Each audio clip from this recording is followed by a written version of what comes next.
All right, hello everyone, and peace of Christ to all of you. Please invite your friends and share the link with whoever you know. Today, our topic is about Shia, and we always talk. Usually, we talk about Sunni because they present the majority of Muslim population. Uh, but Sunni is many sect too, same as Shia. Shia is not one sect, but all roads lead to Rome. Shia are people who really worship the family of Muhammad, specifically the family of Ali, starting from Ali and his children. The Shia, they have many beliefs. In Arabic, we call them batin wa zahir, which mean outside belief and inside belief. Shia, they practice taqiyya as daily bread and breakfast, which mean when a Shia he says something to you about his religion, does not mean he mean it. As an example, there is a person, all of you know, his name is Imam Tawhidi.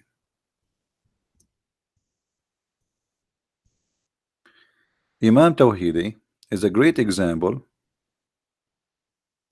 of Shiaism. Professional liars, and he is willing to say anything to make you happy. Anything. Just use your imagination. He is willing to say to you that the caliphate were criminals. He will say to you, there is Muslims who commit a crime, blah, blah, blah, blah, but he will not dare to say the truth, which is what Shia believe, that they already believe in violence too. So, they have a very sneaky way, the Shia, in order to deceive you and make you believe in something how far away from what they believe.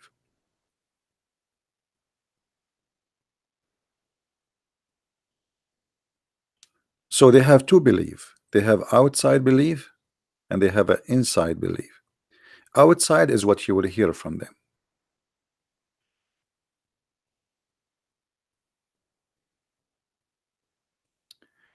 What I stand for is stabilizing or establishing, sorry, a global peace. That is the big fat lie. Ali, the one who he follow, he was the biggest criminal ever in history. Actually, Ali, he killed more people than Muhammad himself. So the guy who want to establish peace, he follow Ali. You see how they lie? Condemning terrorism, Ali, he burned people alive. Ali, he burned people alive. Gender equality, the Shia believe in renting women, the same as the Muslim Sunni. The Shia believe that a man, he can beat a woman. Tolerance and love, absolutely, to the point Shia and Muslims, they kill each other until today. The whole war we see in Syria and Iraq is about Shia and Sunni. The whole war we see in Yemen is about Shia and Sunni. The whole war it's happening in Pakistan and it's about Shia and Sunni. Everything and Afghanistan it's Shia and Sunni, but they believe in tolerance and love. And if we ask this guy where he got this from, this is why he will never dare to even get close to me. We offer him to debate me, but he wanna join David Wood. You know, I'm not lucky. David Wood, everybody wanna join him, but nobody wanna join me. So today we have a sister who she is an ex-Muslim. She asked me if she can call, and I will let her present herself. She is from Iran, and she will call soon, and we will hear some of her story, and then we will continue our conversation. So please invite your friends. And if you are a Muslim, feel free to post a comment. Remember, our teaching is not about against Muslim; it's against Islam and against scholars and liars, or they claim to be leaders or imam, etc., but they lie to us. We are here to fight lies, as simple as it is. Uh, we will call our sister here and see if she is on ready.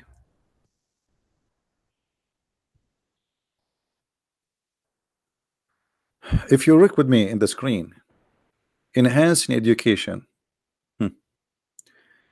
Shia society is the most behind cave time society, and then Shia, they speak about education.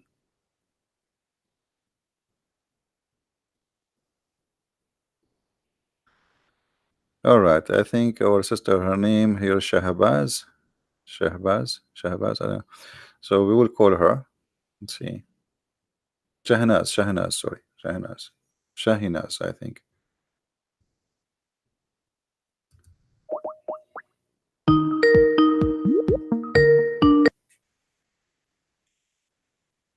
Hello. Hi. Hey, how are you? Fine, thank you. Uh, Is my voice okay? I think your voice is fine for me, and I hope it's fine. It's fine for everybody. Uh, we were talking about the Shia, as we, like you asked me, because you are coming from a Shia background yourself. So before we start Sure. talking, maybe you can, present yourself, who you are, what you used to be, etc. And you can give only give information which you feel comfortable to give, please. Thank you. Uh, so first of all, I think I hear myself double. I lost Can you. you hear me double too, or? I lost you. Okay, go ahead. Say again. Okay, so I have a really good connection. So, but I just want to know if you hear me double or not, No, I hear you because fine. I I hear hear. you fine. Okay, sorry. So first of all, I want to thank you, Christian Prince, for doing this, because obviously I have no a, public channel or anything. I didn't inspire to have one, but you take a lot of time and you're very humble. So I want to thank you for not caring about fame or anything, and just as someone asks you something really in a random place, like, can you speak about certain issues that's really important, you just said yes right away. I think that's awesome. And yeah, I'm really I feel honored to speak with a person with such a heart.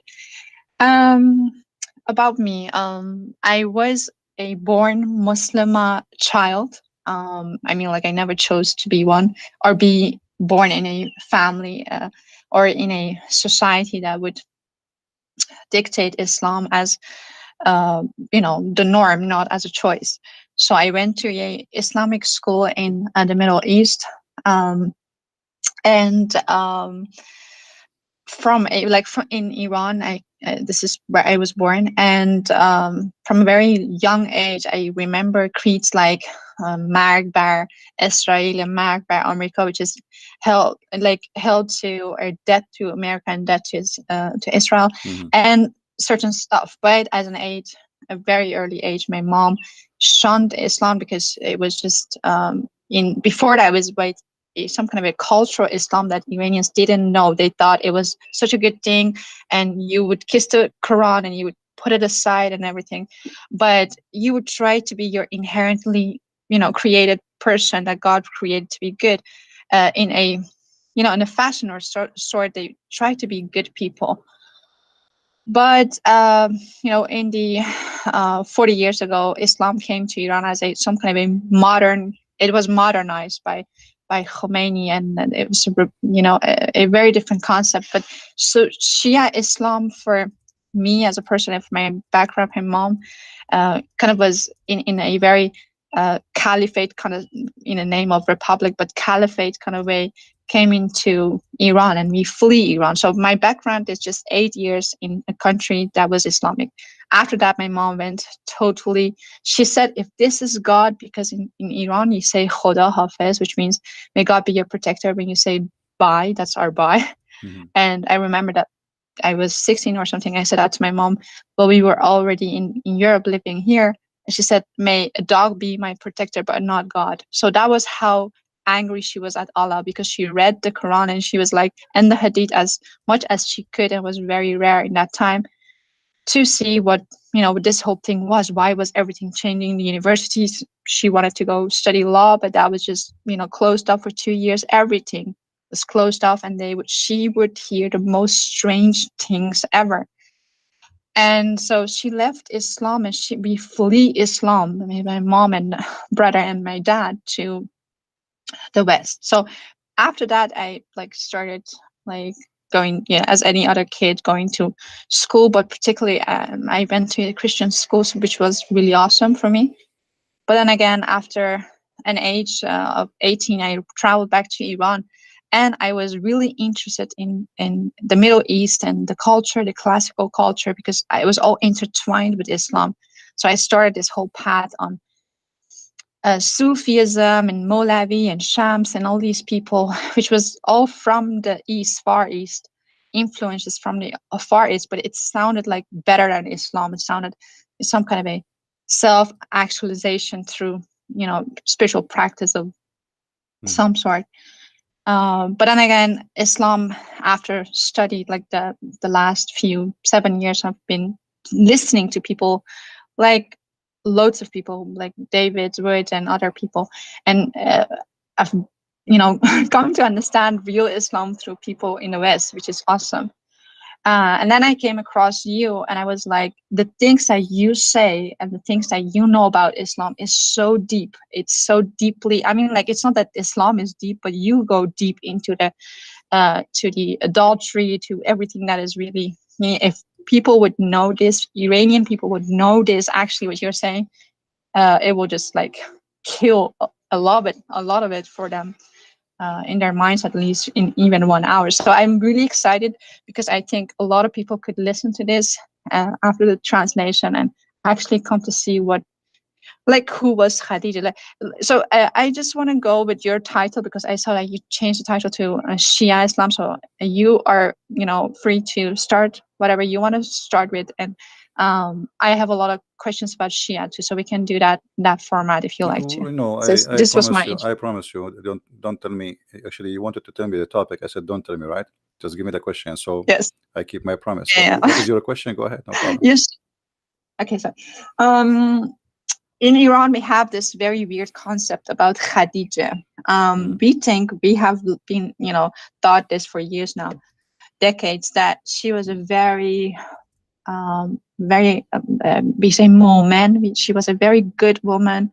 She was very articulate, but also very learned, and she was very rich, as she was his Muhammad's first wife. And I like you to start about her character in the most detailed way, fashion that you can, because I think that's that's a huge lie, one of the lies. You see, first of all, always Shia and Sunni, both of them, they share the same thing, that we have to praise anything touched or live with Muhammad, even if it's a cat. So anything around Muhammad, belong to Muhammad, owned by Muhammad, have to be praised. Except the Shia, they always insult Aisha, and the reason for that, Aisha, she took an army after Muhammad's death to kill Ali, and that make her rejected by the Shia, and they curse her in every prayer. So Khadija, the same as the rest of other women, she was supposedly something special for Muhammad, because all the women of Muhammad are special. But here, the Shia, because when they focus in insulting Aisha, they try to focus in to make themselves look better. Look, you see, we insult Aisha, we attack Aisha, but look, we respect very much Khadija. So the point of respecting Khadija so much is not really because they care for Khadija as much as to cover up their insult to the wife of Muhammad, which is his favorite child wife. So Goli, right? Sorry? We in Iran we say so Goli, which is the favorite wife, the favorite. Yeah, the favorite, because wife. she's a child. Muhammad, he liked to have sex with his children. So she is his favorite. This is why Muhammad, he said he favor Aisha the same as he favor a dish than other dish, which means this is his favorite dish. So Muhammad, he consider all women are dishes, and Aisha is the favorite dish. Yeah. So when the Muslims, they say, and the Shia, they say that Khadija is a very special woman. All the women of Muhammad are special, because Khadija, the important about her, she is very rich, even though she is old. But Muhammad, he used her money and her, let us say, position in the society, so he can be called like a master. So a person who was no one, poor, have no home. Muhammad don't have a house even. He was a son, he's an orphan. Actually, most likely nobody knows really who is real father of Muhammad, and there's many evidence about that. And I believe strongly, this is my own belief, the real father of Muhammad is Waraq bin Nawfal. And this is why you Wow. see the story of Khadija always attached to Waraq bin Nawfal, who is a cousin to Khadija. And this is why I believe Khadija was Can you spell that? Waraqa bin Nawfal. Waraqa Waraqa. was a Nasara, not a Christian.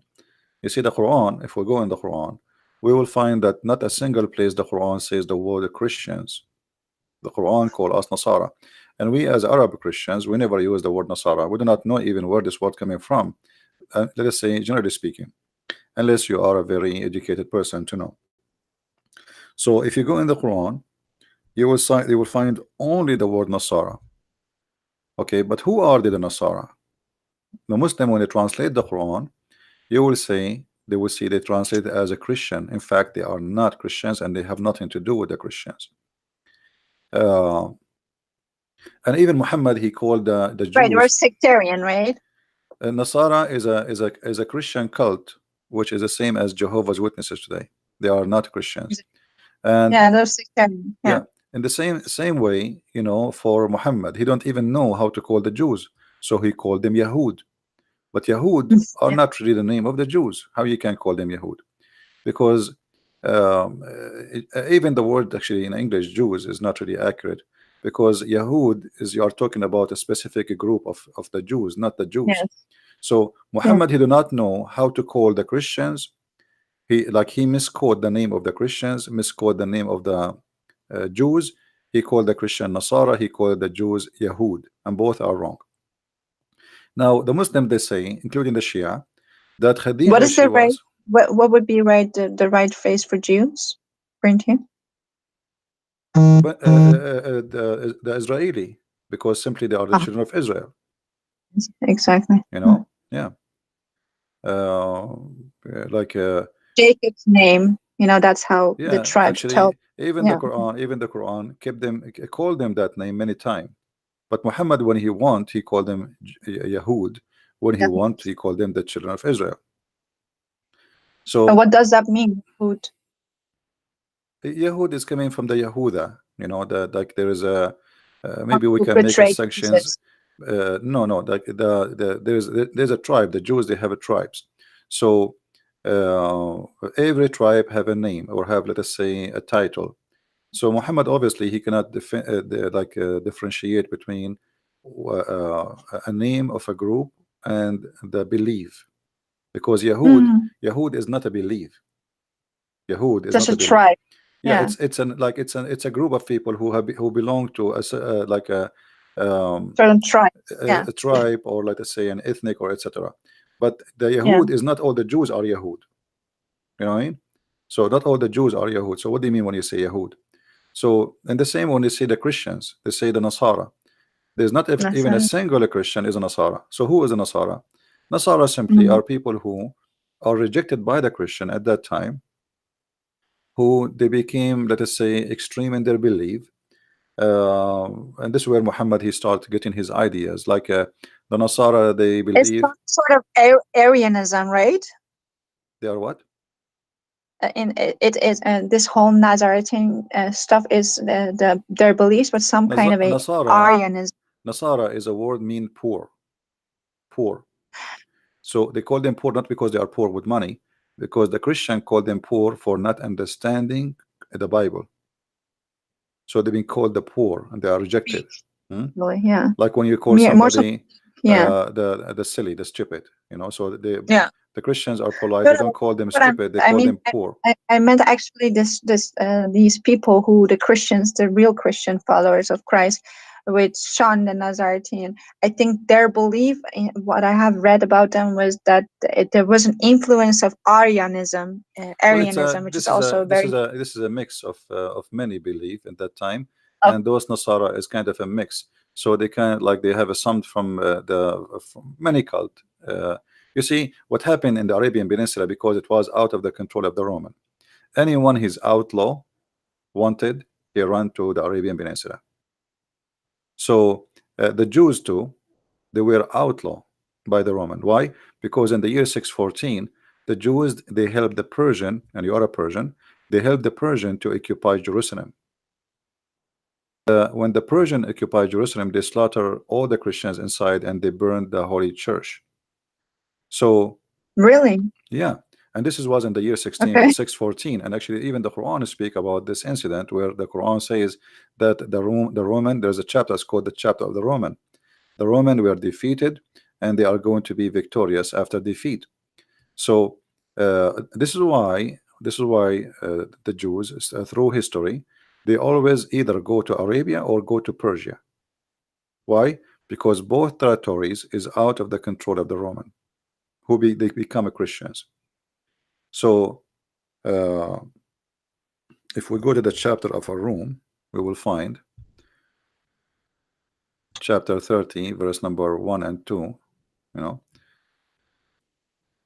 the Roman has been defeated in the near year, land, which means the most close land. So the story here is speaking about what happened, and Muhammad, obviously he was under the influence of what's happening around him, and he add anything to his Quran right away. But because of those things, because the Roman became Christians, and the Christians did not allow, let us say, I'm talking about kings now, they did not allow those people to practice their cult between the Christians. So they run and they escape to the Arabian Peninsula, or the Jews, they escape, most of them, to the Persia. Actually, until now, there's Jews in Persia, right? So Yes. and actually, in Iran before Islam, the Jews, they are very important in the world of politics in Persia. But then when Islam came, they stayed there Yes. because they established their own businesses, etc. And the Persians still they use the Jews for many purposes, to be like a connection, a bridge or connection with Europe, same as the Christian now. You see, the Christians in the Middle East, all Middle Eastern countries who has a Christians, the Muslim countries, it's very important for them that they have a Christians in the Middle East. It's like we have a hostage here. If you do something to us, we will take revenge of your Christians. When the Catholic Pope, he said Muhammad, he brought nothing but evil, many Muslims countries, they start burning churches, attacking Christians in the Middle East, in Pakistan, in India, etc. So always the Christians in the Middle East are a kind of a hostage, so they can force, let us say, their own agenda. We have something in our hand belong to you. But things are changing. Things is not like before. Like, no, there's no countries now is just behind walls and gates. The world is totally different. So those days are all over. However, Muhammad in his time, he used the Christians, or let us say the Nasara, and he used the Jews for a certain time. But when he did not need them, he decided to kill them, as we see in chapter 9, verse number 29, where he says, go and fight those who believe not in the Prophet and his religion. So this is the reason to kill them until they pay jizya, which means Muhammad, he won their money. He knew that they are rich, they have money. So if they pay me money, I will not kill them. And this is additional proof that Muhammad is a false prophet, because what kind of a prophet he compromise? If you are trying to kill those who don't believe in your God, and that is a crime which should not be forgiven, well, how you let them live if they pay money?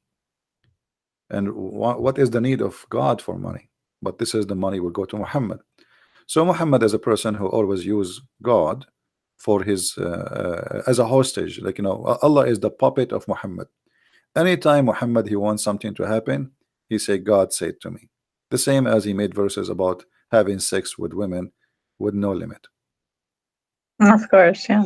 Yeah. Now, if we go back to Khadija, Khadija simply is no one. And if the Shia, they believe that Khadija, she was really important, so why they don't show us? Mother of Islam, we call her. No, where is Khadija? Where is Khadija in the heritage of the Shia? We don't see her. We see only Fatima, right?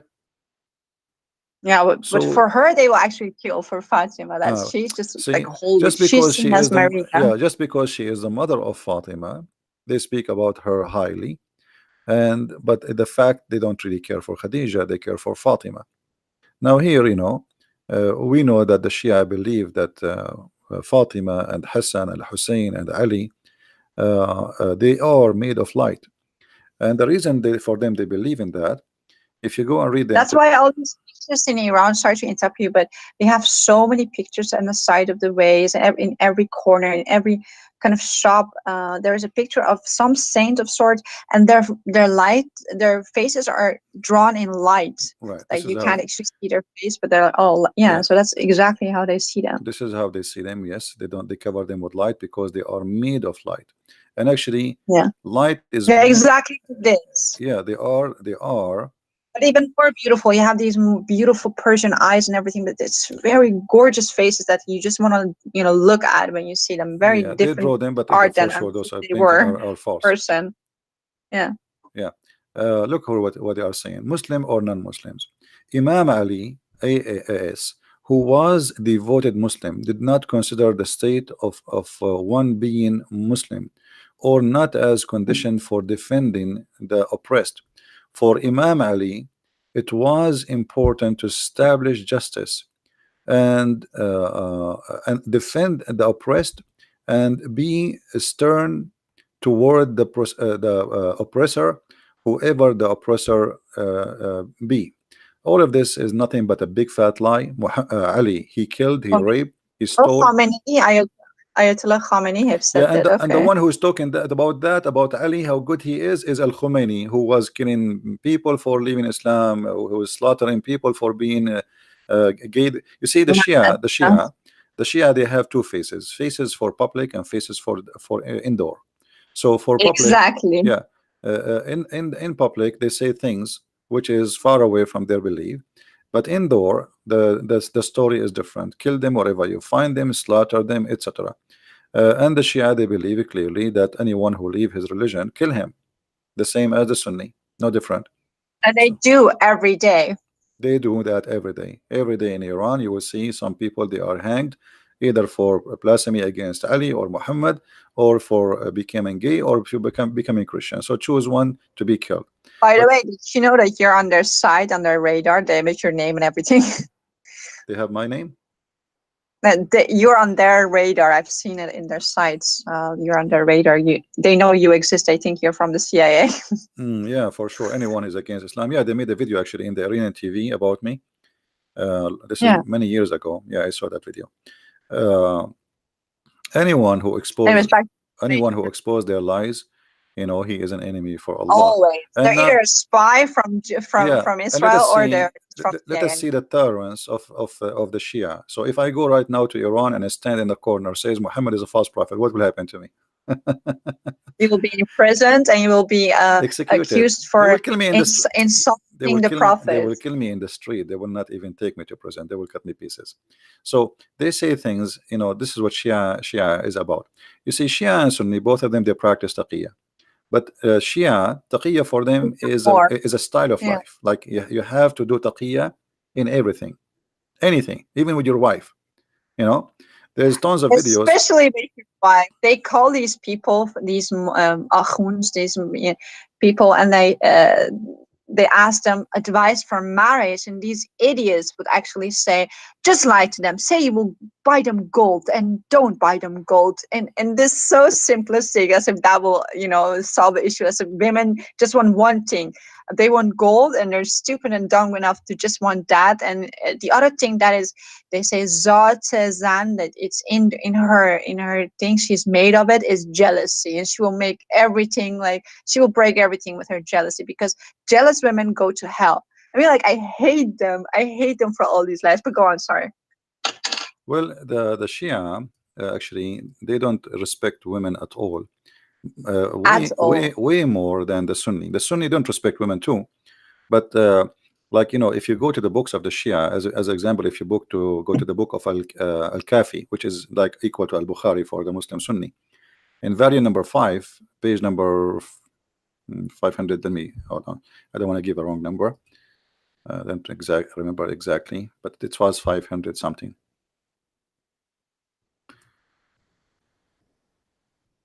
Yeah, page number 510.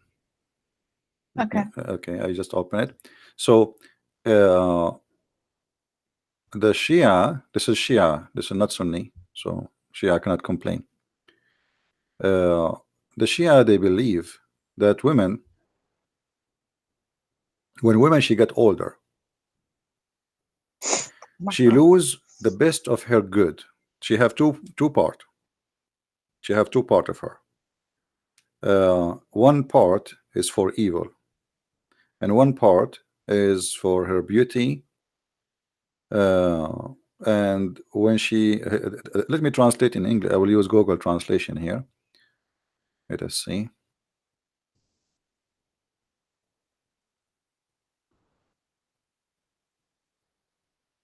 So Iranians actually have the exact alphabet. We have the Arabian alphabet, and an Iranian would just slap me in the face for saying that, because they say no, that's Farsi, and it's a different language. I know it's Farsi. different If pronunciation. they use the They Arabic sing, language just but because they've been forced to. They are not really in favor of it.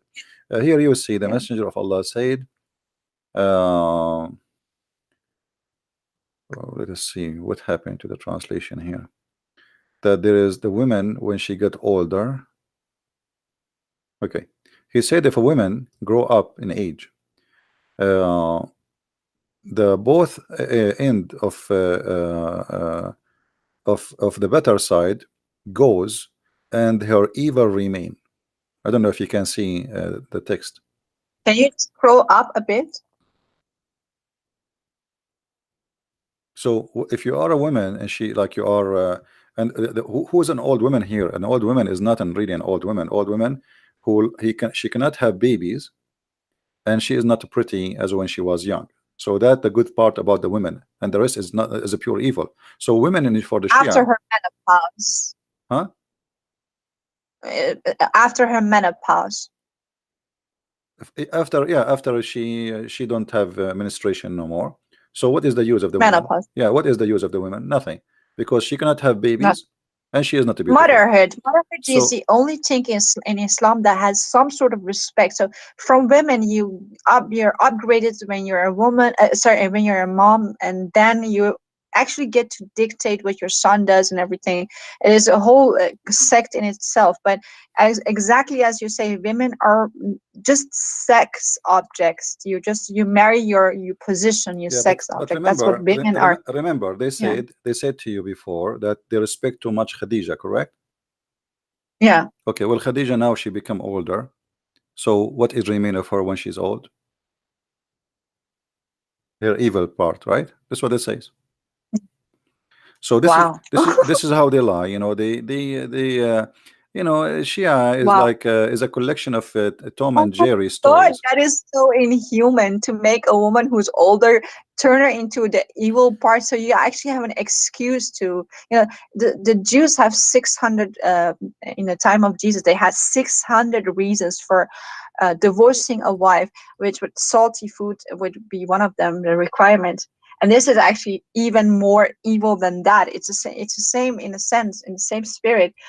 This Pharisee kind of way of living. You can do whatever you want, and then you can put it on a woman. You can project it on a woman. But this is even more evil, because you're saying a woman who has done everything for you, and now she's older, she's in a menopause, and she's most probably the mom of several kids. Instead of thanking her, instead of being loyal to her, now you're turning her into the black sheep, and you're saying you're able to do evil upon her. This is how as evil as it gets. No, here actually this is more than this. The issue here that Islam, Shia, and Sunni, both of them, they look at the women as nothing. Excuse my language, nothing but a private part. So for them, she is just a sex toy, and you give babies. So this is a sex machine. She give babies for us. So this is the benefit of her. We enjoy her in bed, and then give us babies. So if she don't have the beauty and she don't have the basis, so what is left?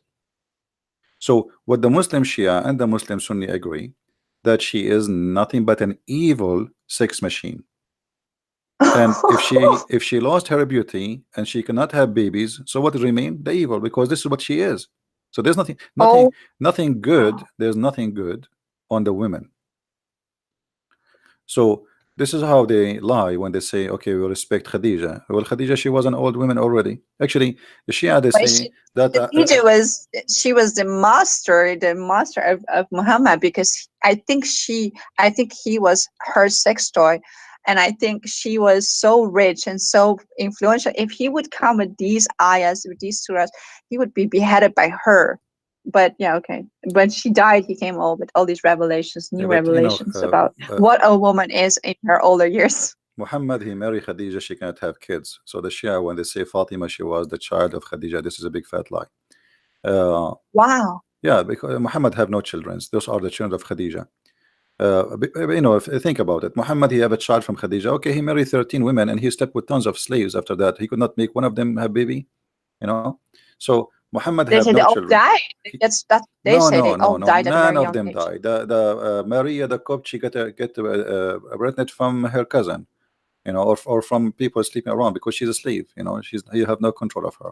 So, and even Aisha, she said to him many times that this is not your son. He don't even look close to you. But Muhammad desperately he was looking to have a son, but he could not. Now, Can you do you have this? Do you have something to show me for that, for like for the audience? about the sons of Muhammad, well, the Quran Yeah. is a clear proof. The Quran says that the one who accused you that you don't have, you know, you cannot have babies, he is the one he cannot have babies.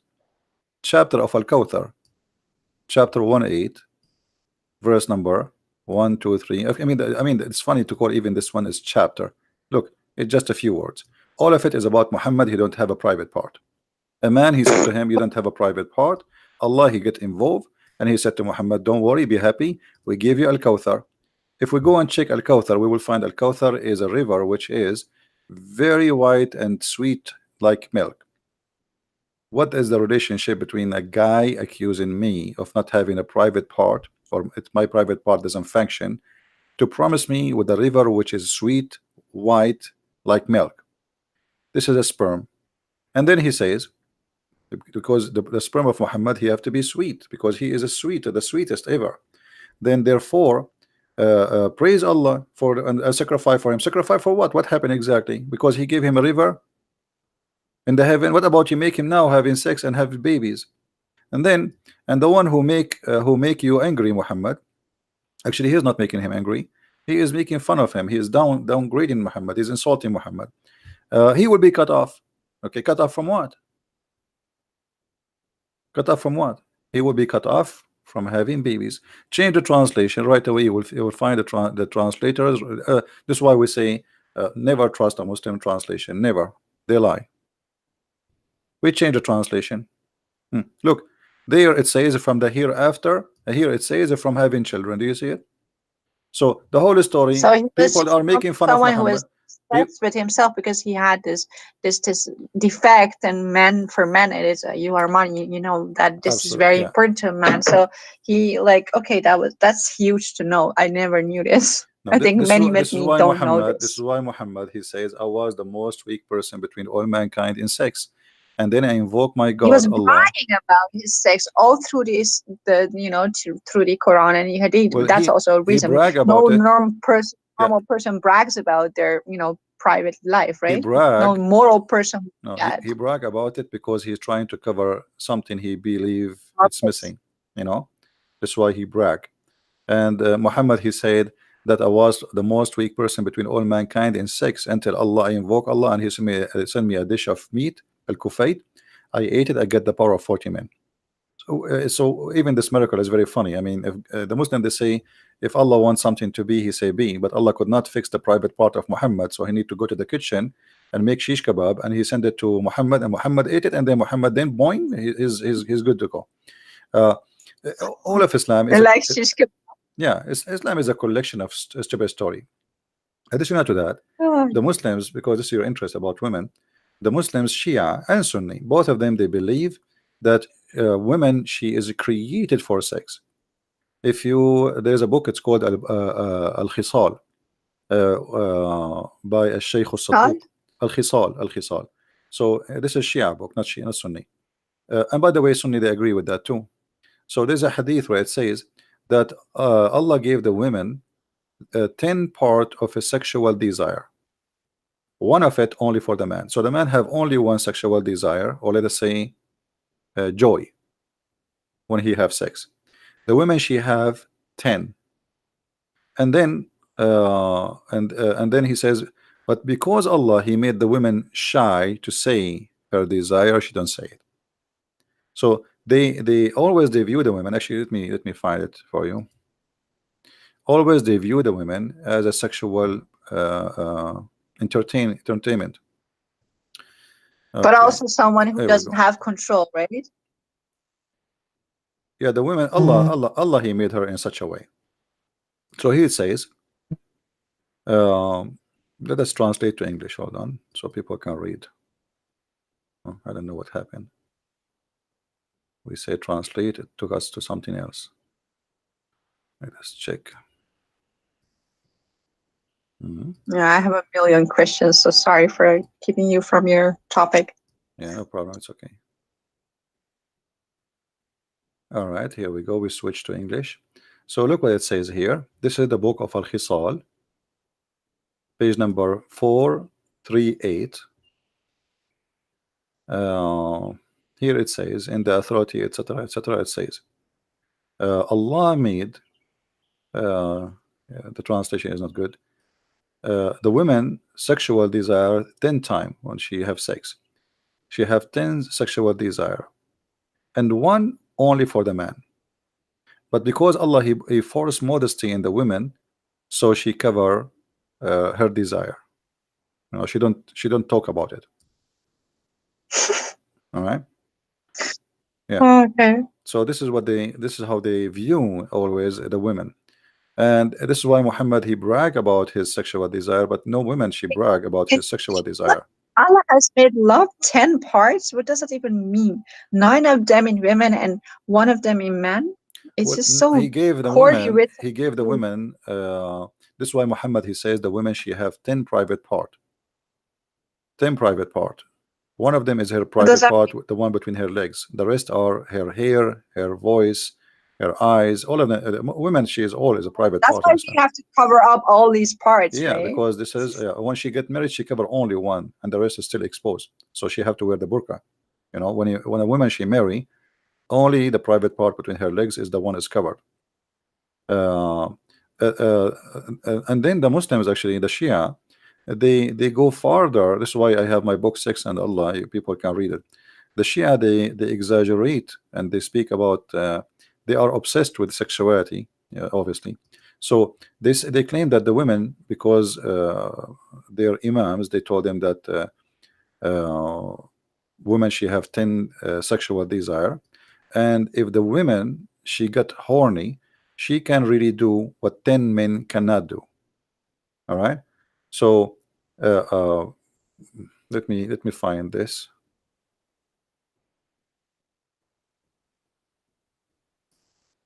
Oh, I'm Okay, here we listening. I'm go. reading some of the comments. Some of them are really rude. I don't know who this person is. Rat Prophet, but it's really rude. Some of the comments. I'm not looking at the comment. Let me see.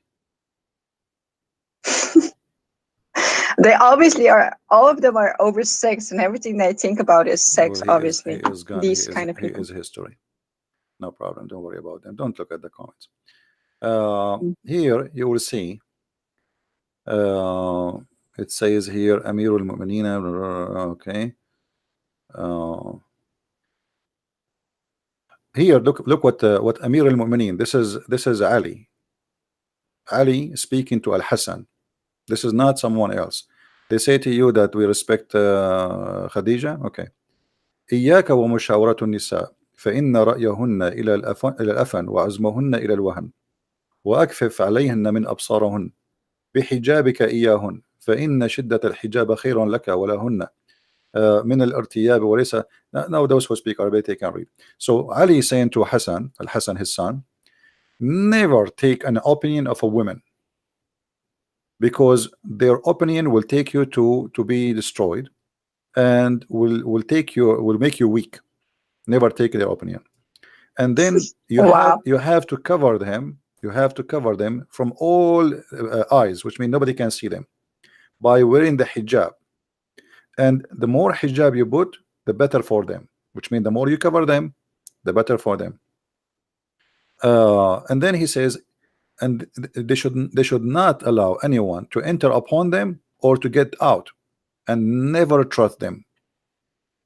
Never trust them. If you can do that, they will never know a man except you. Wow. You know. So this is what Ali. This is not anyone. This This is is an Ali. utter insult to women at very like hard. I mean, like it's just so aggressive. This is just like wow. Yeah, that's And it is exactly what the culture is. This is backed up by the culture, the way they speak to women, the way they treat women, the things they teach their sons about their future wives, which is so weird because there's themselves, they're women who teach their sons these nonsense. Wow. You see, we try to translate in Google Translation. It's coming close, but it's not really accurate.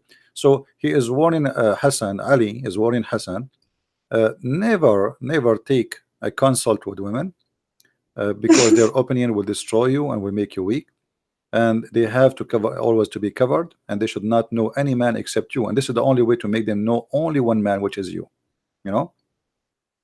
And because they're so crazy they can't even control themselves, and they're just like these demonic people who just want sex, right?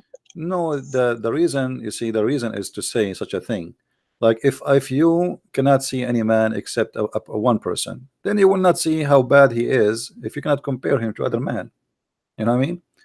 I mean, he will be good anyway. I mean, okay, your husband is evil maybe, but if you cannot compare him to something better, how you will know that the other one is better?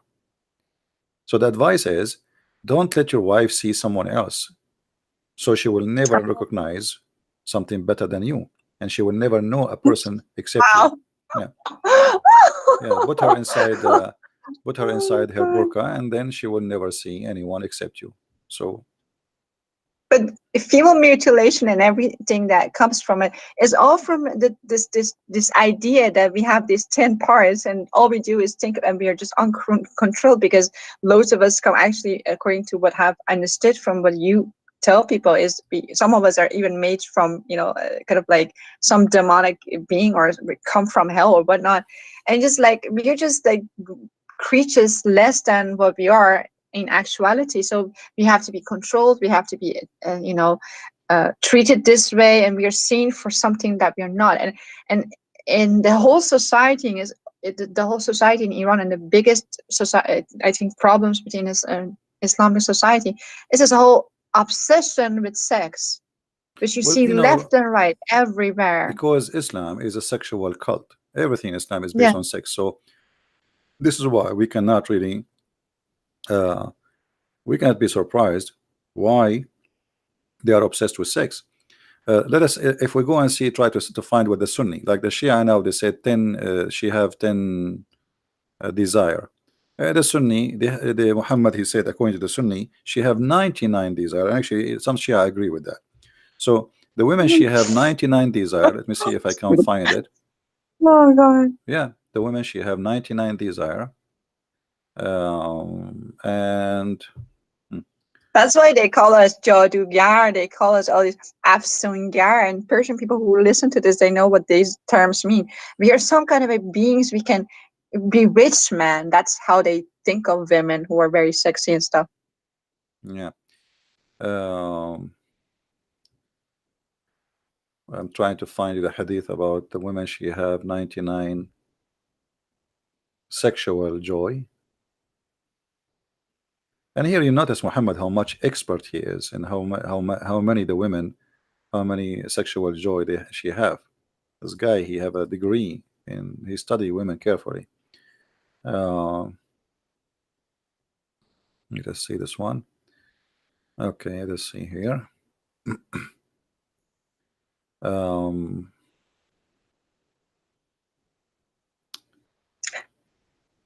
Let's see. Someone says, I have butterflies on my screen. What should I do? I think you should refresh your page. I'm not showing the screen right now, so don't worry. I did not show the screen. I'm looking for the reference. You know, like No, I think someone's screen just froze and they didn't know what to do, so I just gave okay, answer. yeah.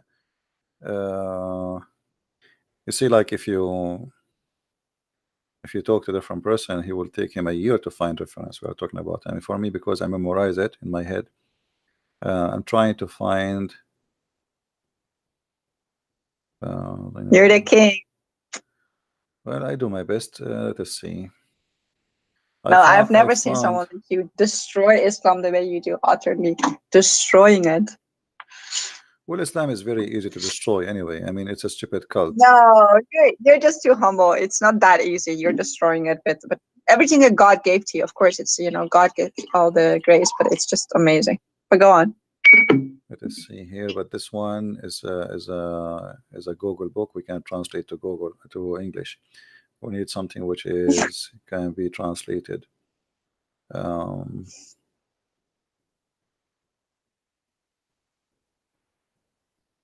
well, look So like people we have no seem choice. to be We have to about me show. being a Muslim. They think I'm not a real Muslim.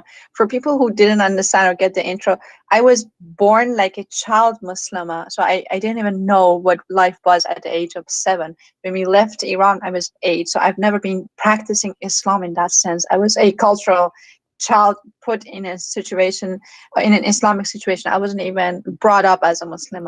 But in Iran, it doesn't matter. If you go back, if you have problems with the state or whatnot, and you have to go in court and testify, Yeah, for they sure. ask you, what are you, Shia or Sunni? No, And you don't have a choice between they are your even Muslim Shia there. and Sunni. Yeah, You have to even say if you leave Shia. Islam, you are Muslim there. You cannot change it. You cannot even say I'm not a Muslim no more.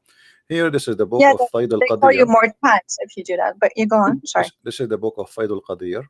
This is Sunni book Yeah. now. And in the Sunni book, it says, فضلت المرأة على الرجل ب99 جزءا من اللذة. The women, she been favored by. Is it on the screen? Because I can't see Sorry, anything. hold on. Let me. I did not put it in the screen. Let me see. Yes, I'm All Christian right. now. All right. Now we will be back. This is the book of Faid al-Qadir. And we are in page number 440. Yeah. And those who are Muslims, they speak Arabic, they can see what we are talking about. This is 440. And this is hadith number 5888. It says, the women, she been favored over the man by 99 joy, sexual joy. And this is reported from Abu Huraira. Now this is Sunni, you know. Shia, they say 10. Sunni, they say 99. So choose one. Can you recite that in Arabic? Is that possible? يا فضلت المرأة على الرجل ب99 جزءا من اللذة ولكن الله ألقى عليهن الحياء, but Allah, he made them shy, or let us say he put modesty on them so they don't like talk about it. Oh, yeah. Okay. Thank you. Yeah. Both cult, Shia or Sunni, they are sexual cults. Islam, all of it is based on. What is the reward of a man if he convert to Islam? It's sex. You know. Eternal sex, that is, not just this life, but it's in it's heaven always there about is, sex. there Always is a about sex. sex mansion. Yeah. And Shia and Sunni, this actually, I mean, There's like, nothing for the woman, right? Even heaven is not designed equally for women and for men. It's designed. I mean, like, I know these contemporary so-called scholars try to say that it's both for women and for men, but classically Orthodox Islam doesn't teach that. It actually says even the heaven is not for us women, right? The hell is for us, but the heaven is for, again, being man in sex. Actually, Muhammad, he said it clearly that the majority of women, they are going to go to hell. So, and the reason for that, because they have their period, and this is the major reason, which make them make them not equal to the men, because they have their period, so they are not equal to the men.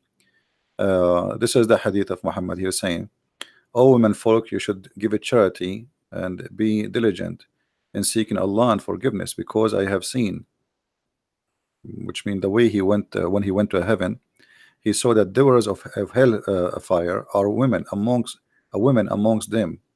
The majority they are women. And Muhammad, he asked them there to give donation, so Allah will forgive them. This is the whole point. He's scaring the women, and the women they Wait, start. just for a second, I need a second here. So just imagine ISIS, and this is something I just remember from my childhood. Just imagine for a second teaching little girls who for the first time come to know who they are, who they are in the presence of the Almighty God, and they're this is drilled into their beings that they are less worth, they have less worth. It's just insanity what that does to a society. Yeah. Sorry, just go on. It's the concept of this cult. It is, you believe in Muhammad, we give you sex, and we give you money. That's the whole. This is the whole Islam. To summarize it, you will be 10 times rich than any king in heaven, which is funny because heaven is supposed to is for free. So what I would do with the money?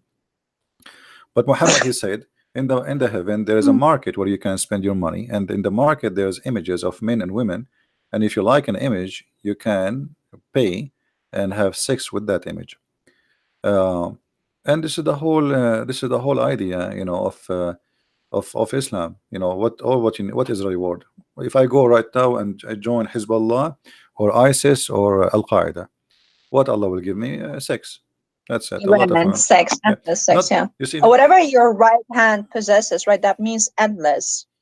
actually, like you see, when we say 70 women, the 70 women, let us say 72 women, this is the lowest.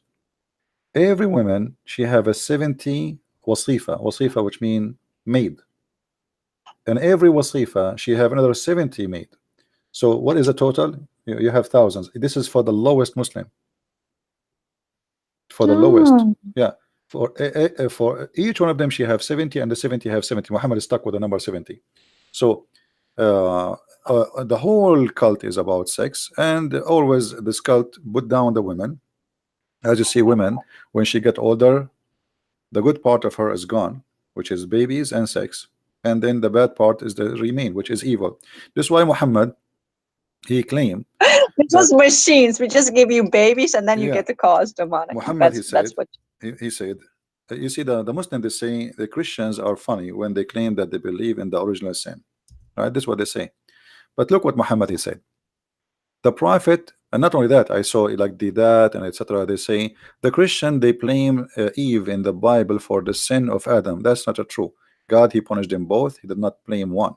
Same time, the one who commits sin, he commits sin. Doesn't matter who is he, male or female.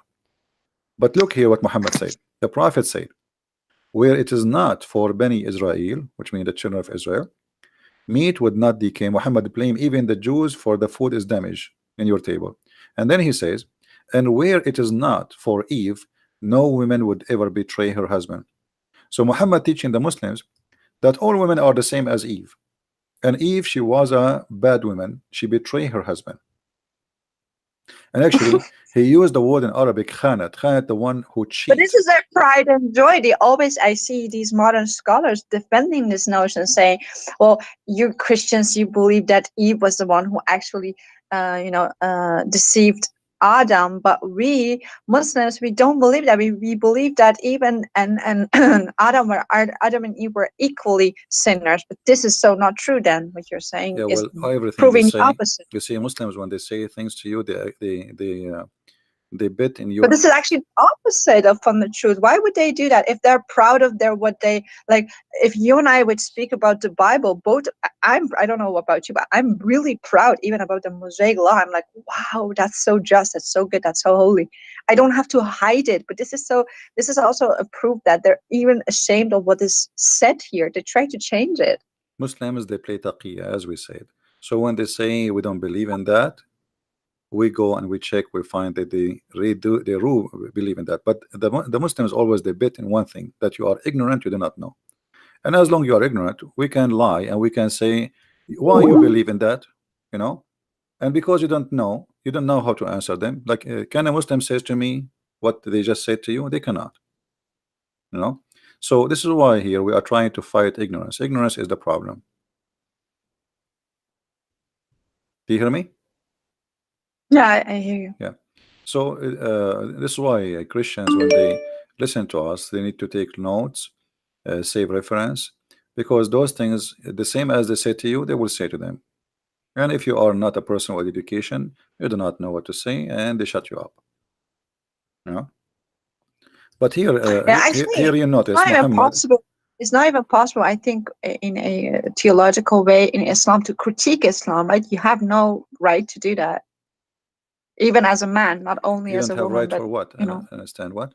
You don't have right to do what? So I thought this was some kind of a theology, Islamic theology, that there is no position, no one can take a critical position. I mean, like what Molavi did in Iran. I think he was the grandson of Ali. This is how I have perceived it to be true, and he came with all sorts of objections against the orthodox kind of Islam, and he was seen as someone who is not a murtad. He's not a Muslim anymore, because so whenever someone poses something, even within some kind of a understanding of Islam, but difference from idea, that person is seen as, whether man or woman, as seen as murtad. So I think this is a theological thing that no one is able, or no one ought to critique Islam in a Islamic format, right? Or is that just for women? You see, this is not about a mullah, not about a Muslim, not about. This is what the cult is about. The cult is made by the man for the man. So whoever is reading the cult, studying the cult, he had to understand that this is a religion made for the benefit of the man, and the woman, she is just a sex toy. So no matter who Mm-hmm. is the one is talking, no matter who is the one is reading, no matter who is the one is listening, this is the concept, and this is the benefit, and this is the target.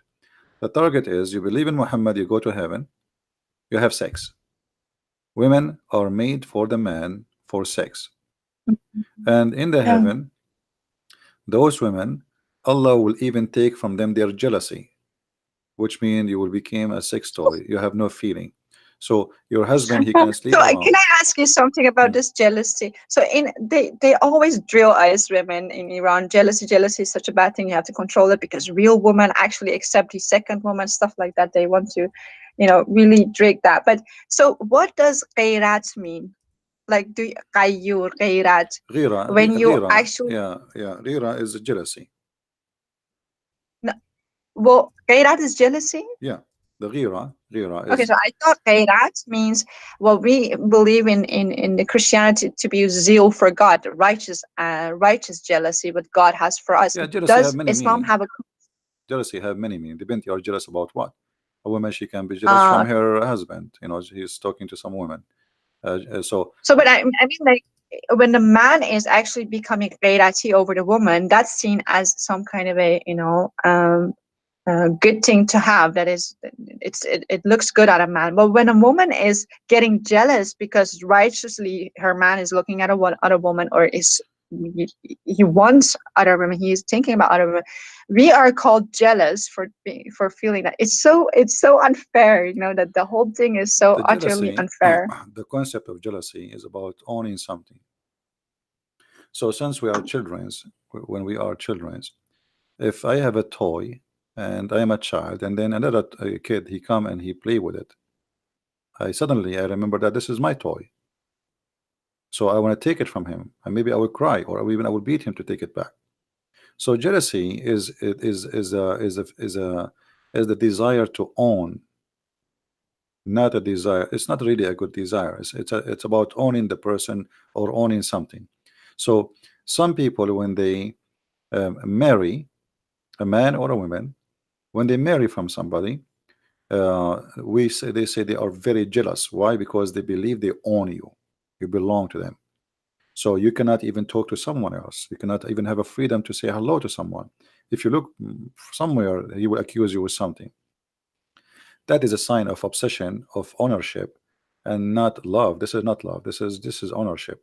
So Muhammad, when he said that Yeah. the women in the heaven, Allah will take their jealousy, he is trying to solve the problem, because the Muslim men, they have many women and they keep fighting, and even Muhammad himself, his wives where two parties and they fight each other, even they throw rocks at each other. So uh, this problem, anyone who have many, But was that because of Muhammad? I mean, like, I can't even imagine someone loving him. I think, well, I don't know if you've ever read this book that they this are not loving Iranian him. lady. They are not loving him. They are fighting over property. You see, if you Ah, go, if you exactly. That's what I want to say, because he's so unlovable. So they can't be fighting over him. So they're fighting about no, poverty. That makes sense. yeah, if you read the hadith, the fight is about Bintu Abi Quhafa, which means Aisha. She was Yeah. uh, when uh, the prophet became like a king, right? So he's a king, and he received gifts, bribe. If you want something from the prophet, you want him to do it to you, you give him money, and he made verses about it in the Quran. So Aisha, she is in control. Aisha, we say she is young, she is a child, but she is evil, obviously, and she is taking advantage of this old man, who now he is obsessed with her over the other woman because she is the child, young, a wife. So he enjoys sex with her, and obviously now she is getting older. She is maybe 14, and maybe her mother is teaching her. Obviously there's somebody teaching her. So Aisha, she made all the people, when they receive gifts, they have to bring the gifts to her house. So what people do, if Muhammad visiting different wife, they don't bring gifts.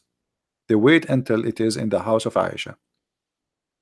Why? Okay. Because Aisha, she have influence. Maybe she sit in his lap and do some belly dancing, etc. And she say, do this guy, he sent us a gift, he's nice, etc. So she convinced him to agree. So people, they learned that if they send their gift to the house of Aisha, what they want to happen, the bribe will function. If they send their She's a gift, genie in the bottle. Okay. yeah, it's a fighting about, not about Muhammad. The hate in front of us, actually telling the story. And they came to him, even they sent his daughter, supposedly Fatima, asking him to be equitable, you know, regarding the matter of daughter of Abu Quhafa, which mean Abu Bakr. And Muhammad, refuse. He says, um, you know, refuse to accept what they are asking him for, to be equitable, which means to be justice. And this is a clear proof that Muhammad himself was not justice, even the money. So Aisha, she got all And the this, gifts. this is one of the laws they brag about. So they always say men, they have the ability to marry other wives, but the first wife should actually totally agree, and she No, should that's give false. consent and That's false. everything. There's nowhere That's false. anyone he's saying that women she have to agree is a big fat liar. Let us show us the reference where he got this from. That's a big fat lie. That is a big Oh fat lie. wow. Yeah. So that's something they want to, And there's eh, no women would agree. I mean, it might be rarely occasion, like somebody, he cannot have kids. His wife, she know that he's a nice guy. He's a good for her, and he don't want to marry anyone, but he want to have a kid. So she said, you know what? Okay, marry some other woman, maybe because she think it's her who cannot give him a baby. But this is rare. There's no woman she like to share her husband with others. And where in the Muslims, when they get this, that a man, he can, he, in order to have a second or third wife, actually the Quran never said marry one woman. The Quran says go if, which means have sex with a woman and a two and a three and four. but So is this also how Arab people actually really understand it, or are they as ignorant as we have been? no, they understand it very well. Are You see, we said there's something for public, for people who speak English, and there's people for indoor. There is nobody believe How in do you this say God. it in Arabic? Sorry. Can you say how? Can you repeat that in Arabic? How you actually say there's something for indoors and something for outdoors? يعني في الداخل وفي الخارج. Inside, the inside teaching, when the Muslim, they close the door of the mosque and the windows in Europe, they start talking about the kuffar, how filthy they are, we have to do jihad, etc. When a foreigner, he come, he open the door, he say Islam teach peace, we love mercy, and we know Islam says to us to respect others. In a house of peace and dava. That's what you're referring to, right? This is called taqiyya. This is the taqiyya. Yeah, I mean, but in the house of peace with Muslims, you don't lie and you are being whatever sincere. But when you go outside the door of Islam, you can actually, do taqiyya and lie No, you for can Islam. lie. Or is that also for with Muslims? No, Can you also lie to Muslims? you can lie inside Islam, because the Prophet said you can lie in three Really? cases. Yes, you can lie to your wife, your family, your friends, and your enemy. So who's left?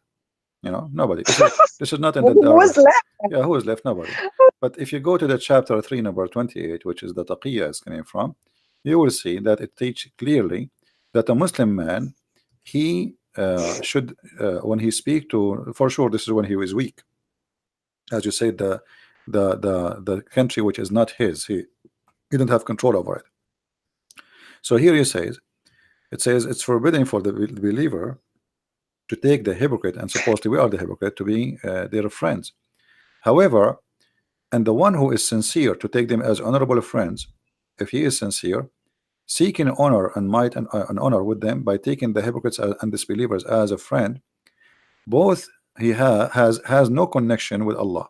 So the second you take me as a friend and you mean it, and you are sincere about that as a Muslim, that's mean you are not a Muslim no more, you are apostate.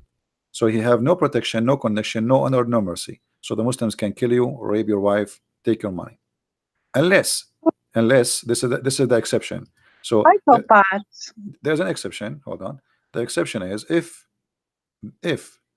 you want to take them as a friend but you don't mean it, it's okay. So look what it says: unless to be, but you guard yourself against them, save yourself from them, taking it as it were security, saving yourself from them by speaking in a friendly way toward them while your heart is like this.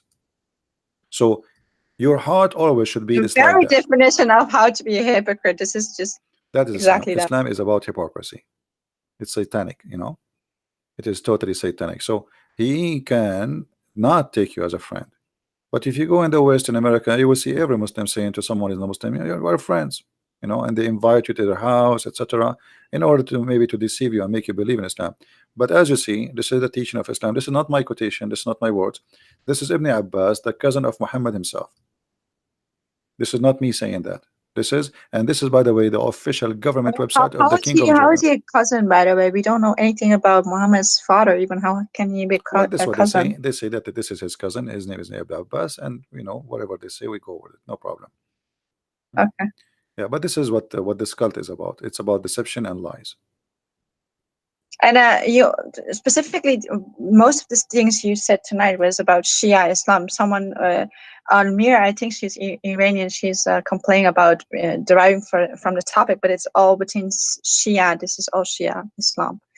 Yeah. So, can I ask a different question also about Shia? Right. So can you tell me more about the character of both Hassan and Hussein? Because that in Iran, Hussein is praised actually as a maybe, because I think Muhammad, as you said, is Hamd bar Ubad, like the one who is being praised, right? So he could be anyone. It's very vague for me, all these names, but Hussein is actually almost, for some people, it's an incarnation of who Muhammad was. So they, in actuality, either praise, some people praise Ali and some people praise Hussein, not so much Muhammad though. I've never, yeah, they say like, salawat bar Muhammad or all Muhammad and stuff like that, but praise be upon Muhammad and his followers and his family. But like, it's still really vague for me. Do you have more information, cultural information, like and background context about who Hassan and Hussein were and their lives? And do you know something about this epic fight that he had, and he brought his son into that fight, and what happened to him, which made him shahid? There's many stories. All of it, obviously, it's a fabricated stories. As an example, Ali himself, he was not born in a normal birth. His mother, she gave birth to him in the Kaaba.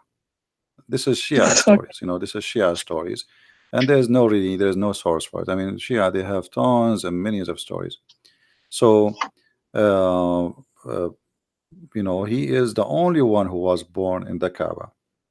You know, Some sign of Jesus figure in actuality. yeah, they have like a lot of stories uh, about Ali and about Al Hussein and Hassan.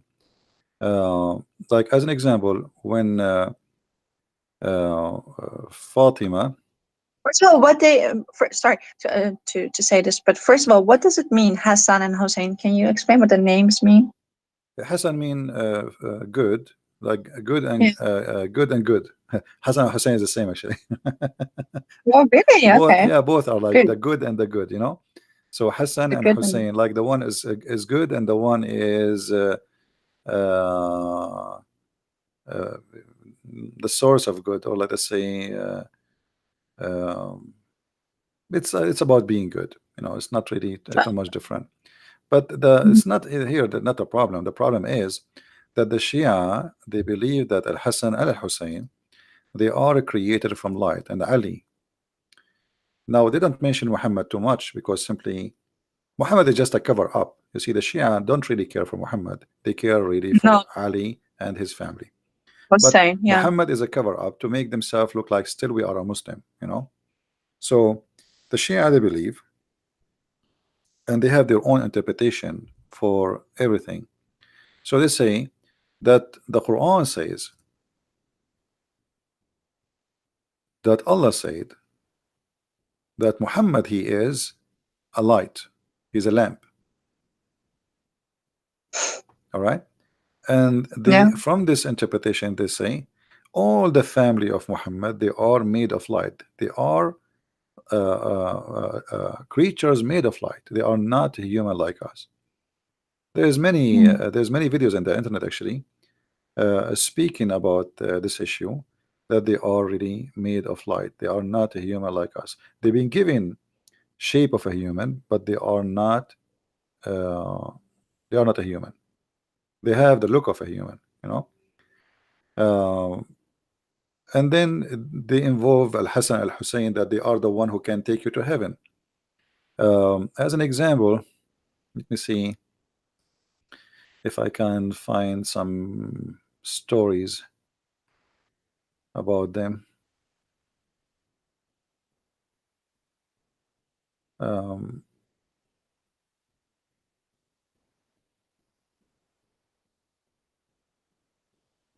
yeah, as an example, here there's a story that Al Hussein once he wished to have a grape.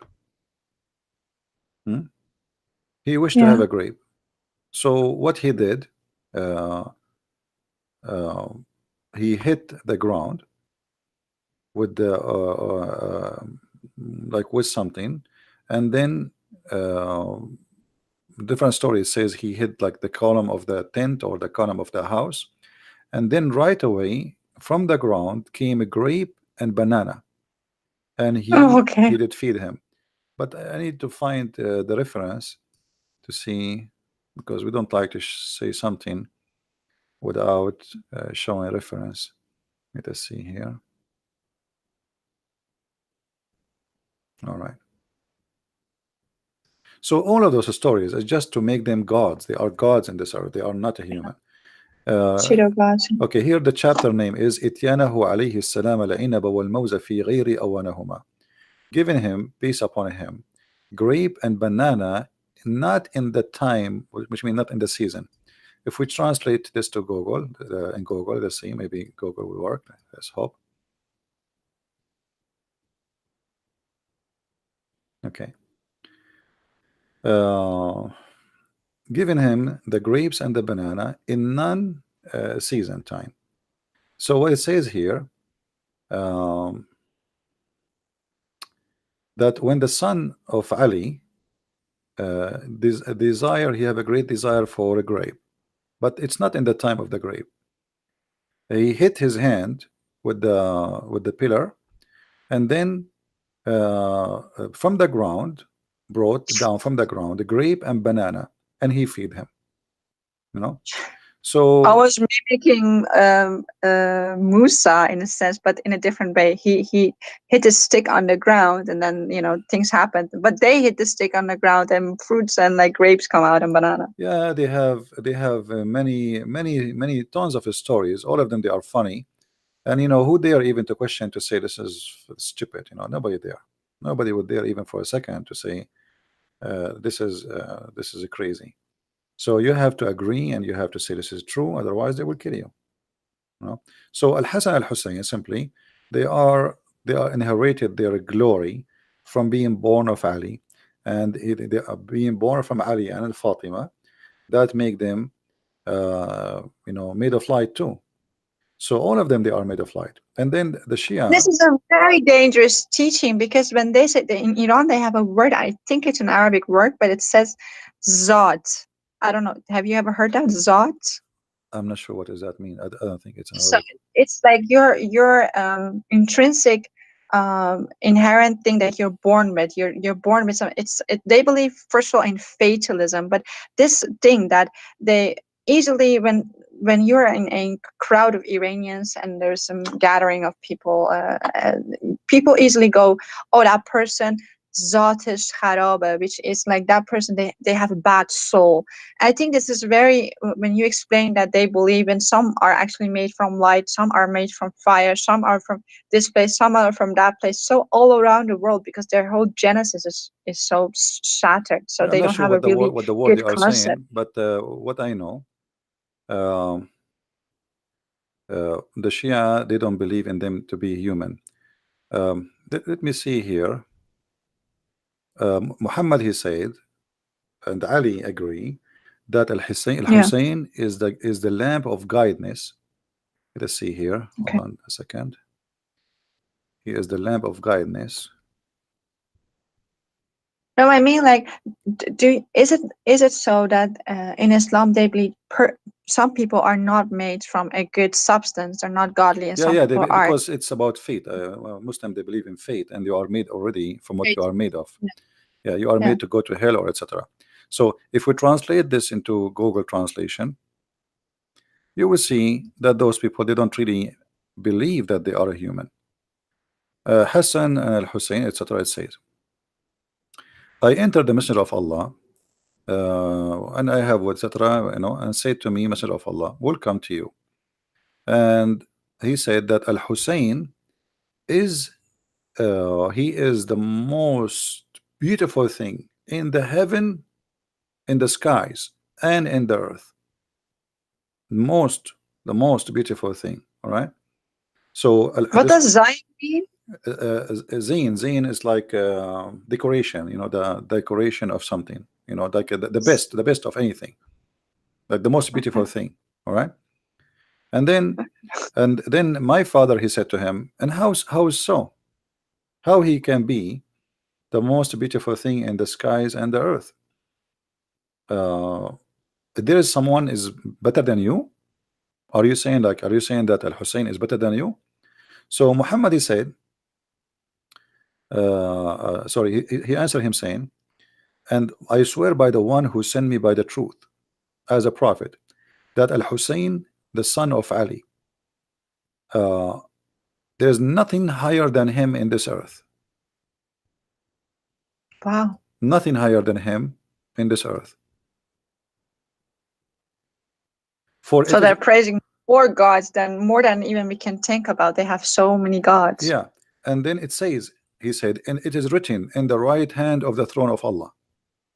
This is written in the right hand of the throne of Allah. So the name of Hussein written in the right hand of the name of throne of Allah, that there's no one is a Well, I guess greater. too, right? Yeah, but notice here, what they are saying, that Al Hussein is greater than Muhammad himself.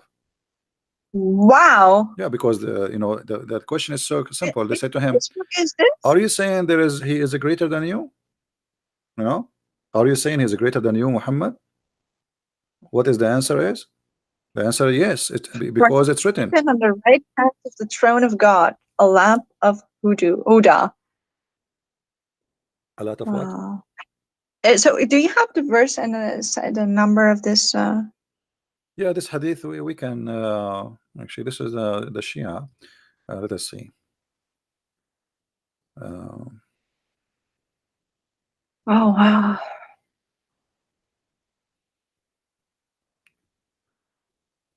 Okay, here. This is the book of Biharul Anwar. Okay. The book of Biharul Anwar. And Volume number 36, page number yeah. 205. Okay. 205. And you know, I can give you the link actually in your Skype if you want, you know. Yeah, sure, thank you. But I don't know if you can open it because it's in Arabic and the link is in Arabic in the top. But For anyway, later. Well, but I will need all this to translate it. yeah. So this is what they believe, and this is what it is. And I mean, it's a crazy religion. What we can say, you know, this is how it is.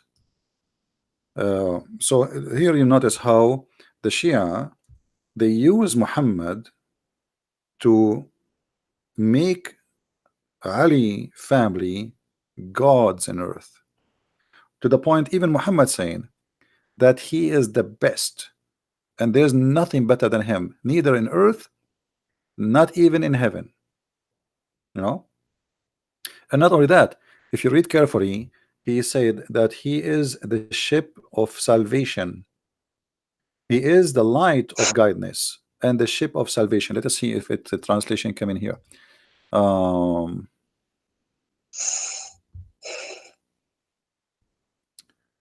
You see, here we go. It says God, he said, it's written in the God throne. What is written? He is the lamp of guidance of Huda and the lifeboat, the salvation boat, and he is Wow. he is the good Imam. All right. Yes. So here you will notice how much those people they What is Huda? Huda mean guidance. Okay. Yeah, A Huda is an lamp of Arabic Huda. word for guidance. Yeah. And he is the most proud.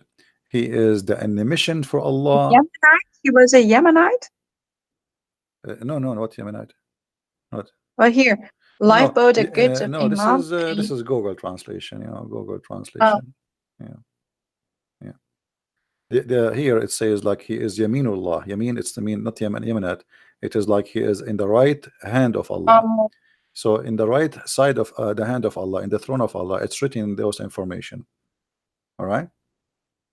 And not only that, it says that he is made Allah, he put in his backbone a sperm which is very good, and it's blessed, and it is Yeah. yeah. So he put in his you see here, sperm is blessed in his backbone. All right. And then So he what is said that whole crucifixion? In no, his crucifixion. crucifixion? This is translation for the word sulbahu. It's Google translation, you know, sulbahu, which means from his lineage. That's why we cannot use Okay. Google translation really as a source of especially in Arabic. Okay. So yeah, and then he says, if you pray in the name of Al Hussein, your prayer will never be rejected by Allah. You know. So anything you ask for in the name, he will intercede. His name is he's the intercessor. All right, and he is the intercessor in the judgment too, day too. So Hussein is an intercessor in Judgment Day? yeah, Oh, okay. yeah, because you intercede for you. But If they're you all deified then, aren't they? They're actually deified into the same position as Christ in their minds. yeah, but this is what it says, you know. And then there's a something really funny in the story. It says he asked him, and what is this nutfa in the backbone of my beloved Al Hussein? What is that sperm in the backbone? He's asking about the sperm. What is that sperm in the backbone of Al Hussein? Let us see where the translation here.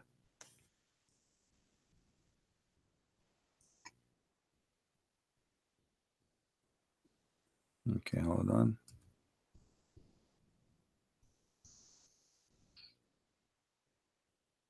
The Google is not translating really. Excited at some.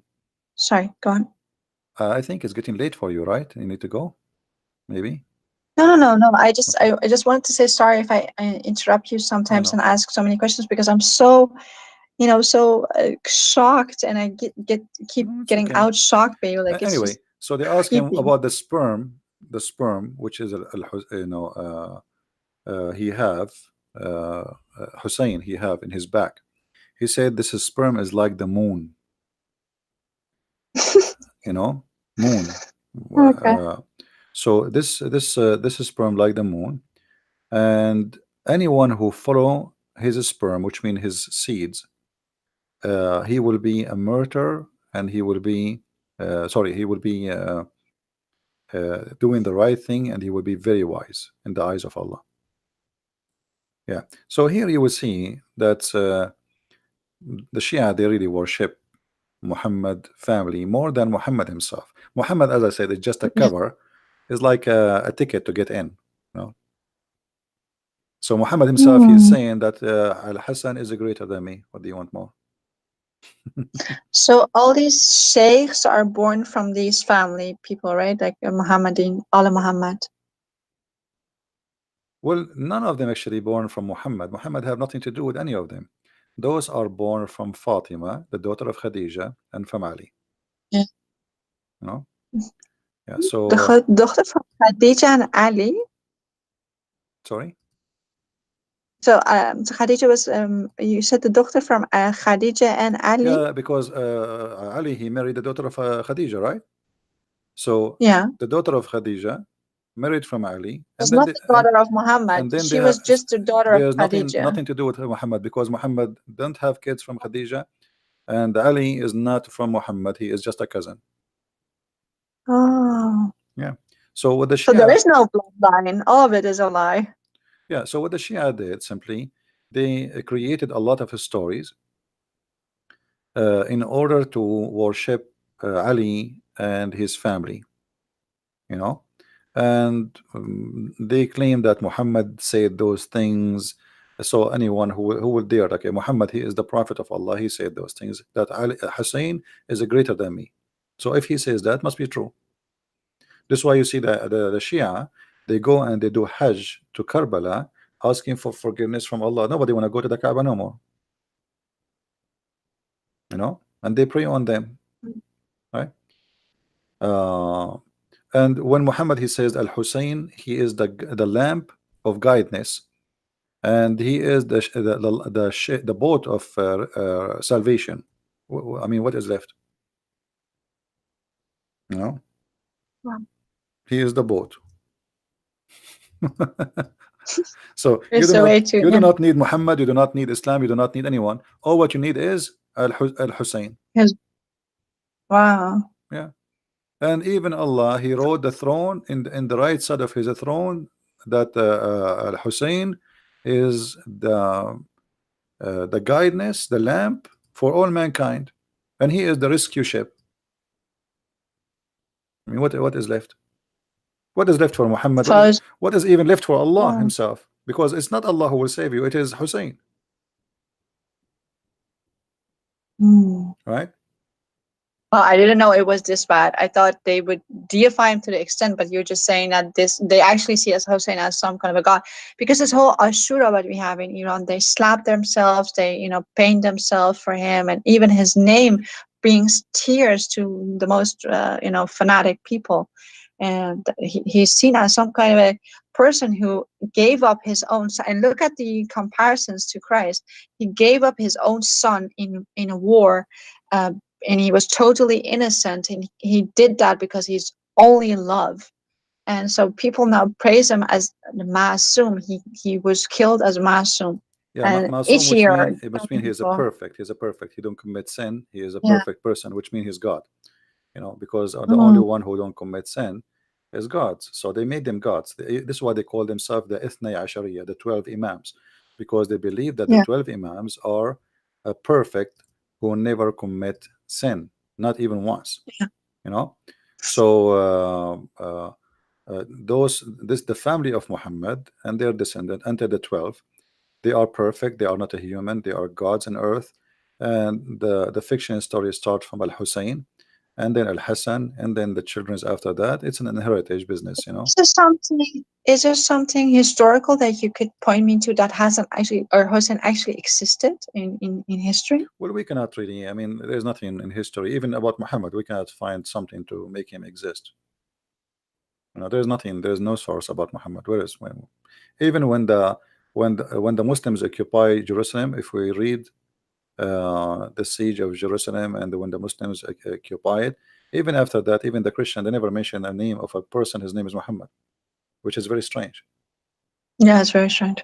You know, there's no mention of him, so we don't know who was Muhammad. Muhammad, I believe, is just a name was given later, or mm, or Muhammad he gave himself such a name, but this is not his name. It's a title. That's why nobody use it.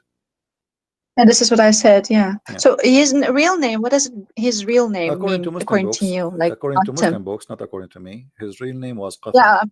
You know, but some Muslims they deny that. They say this is you know, not true, because yes, his grandfather he called him Qasim, but then his mother she asked the grandfather to call him Muhammad. But it doesn't make sense because the word Muhammad mean the praised one. So how Muhammad is a prophet but yet he is a praised one? Praised one is God, right? No. Yeah. And even actually even Allah supposedly every all day long he look at his right side for the name of Al-Hussein is written next to him. He cannot keep his eyes away from Al-Hussein. And Al-Hussein he will be in the right side of Allah in the throne, and each time a follower, which means Shia, he cry for him, Al-Hussein will look at him and he will ask, he will like because he is close to Allah, so he will be forgiven. Uh, even some story says that he will be speaking from above the throne. Hussein himself is sitting in the throne of Allah. Wow. Yeah. So maybe some believe some actually story. Hussein is actually the Muhammad in a different form. So what does Qasim mean in his like? Does it have bad? There is many meaning. It can be the sperm of the hyena. It can be the damaged milk. It can be many things. Sperm of the hyena? Yeah. It have many meaning. Uh, uh, there is a hadith. It says that Allah he gave him even the throne, which means Allah don't have a throne no more. But I'm trying to find the reference. I remember the hadith very well, but I cannot find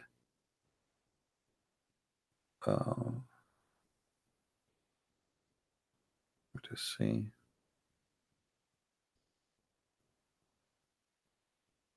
Yeah, Allah he gave the throne.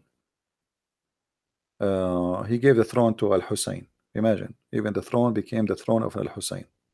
As simple as that. And where did God go when he gave his throne to Maybe him? he took vacation to Hawaii or something. You know, maybe he retired. You never know. You know. Yeah. So you know, there is endless stories, and all of them, obviously, those people they make tons of stories about Muhammad and his family and Ali, and none of them make sense. And yet they say to us, you know, that you worship a man. Both of them, Shia and Sunni, they worship men. We don't worship men. We worship God. Everything, stone, man, sex. They worship like they have a Kaaba filled with all sorts of gods. Black stone, kissing black stone, stones forgive your sin if you touch them, etc. So Islam is a is a collection of madness, and the more you learn about it, the more you get dizzy. You don't get knowledgeable, you get dizzy, because what is that? You know. And the more you read about it, you find yourself like you know nothing yet, because it's stupid, it's endless, and they fabricate tons of stories, and you do not know where is the real source, where is the truth, you know. But it also gives a lot of platform to new Muhammads, because now in Iran, what you have, because most Iranians, like a lot, not most, a lot of Iranians don't, accept this sort of stuff, and they go into these so like intellectualized pseudo prophets who come in the name of Muhammad, but because it's such a vague term, Muhammad, like the praise was Hamd, so they can claim all sorts of stuff and even sound, of course, naturally better than Muhammad, because they at least have have some brains. But it's just fascinating how this sect is just you know, whatever culture that is filtered through, that it is just multiplying in such a different variation than what Orthodox Islam even is. It's just endless nonsense, braid all together. Try to make sense of it, but it doesn't make sense. Well, nothing in this religion makes sense anyway, and uh, you know, the only way it makes sense for you if you decide to become a believer, and which means whatever they say to you, you accept. You know, that's it. But does it make sense that all of those things given to this guy Al Hassan Al Hussein? What? Who are they? What they did? I mean, what? What happened? And and why Allah did not make Al Hussein? He is the prophet. Why he chose Muhammad? If Al Hussein is the greatest, so it's crazy stories, stupid stories, and all of this is about politics and money, sex and money. All of what Islam is about, sex and money. Even after Muhammad's death, the Muslims, they start fighting over sex and money. They never fought about God. They are fighting over who want to take power, which means he will have more slaves for sex and more money, and you know, control. Have nothing to do with God. Muhammad himself, he have nothing to do with God. All what he want, pay me money, you live. Pay me. You don't even the Quran says you don't have to believe. All what you say, don't say we are believers, say we are Muslims. So Islam don't care if you are a believer or not. Islam care if you say I'm a Muslim or not. All what you need to do, just say Shahada, and then you're fine. That's it. No. Yeah.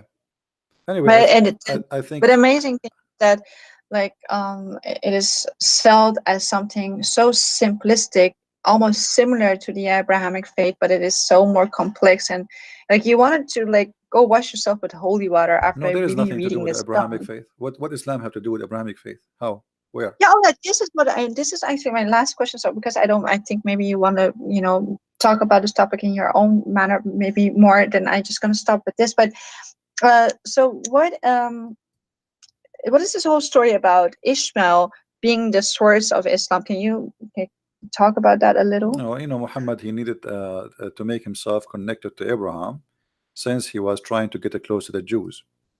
So in order to be accepted as a prophet, then you have to come from Abraham. And then the Jews did not accept what he said, did not believe in what he said. Otherwise, you know, okay, I want to ask the Muslims, who want to show me where in the Quran it says that Muhammad is from Ishmael? Any Muslim want to show me where it says in the Quran that Muhammad is from Ishmael? And here you notice right away how the Muslims they are in trouble, because this is the most important book. You see, the God of Islam mentioned that this guy is the son of this guy, the guy is son of guy. How come Muhammad did not say in his Quran that he is the son of Abraham too? If you go in the Quran, we will find the following: that Allah confirmed that the prophethood is from Isaac and Jacob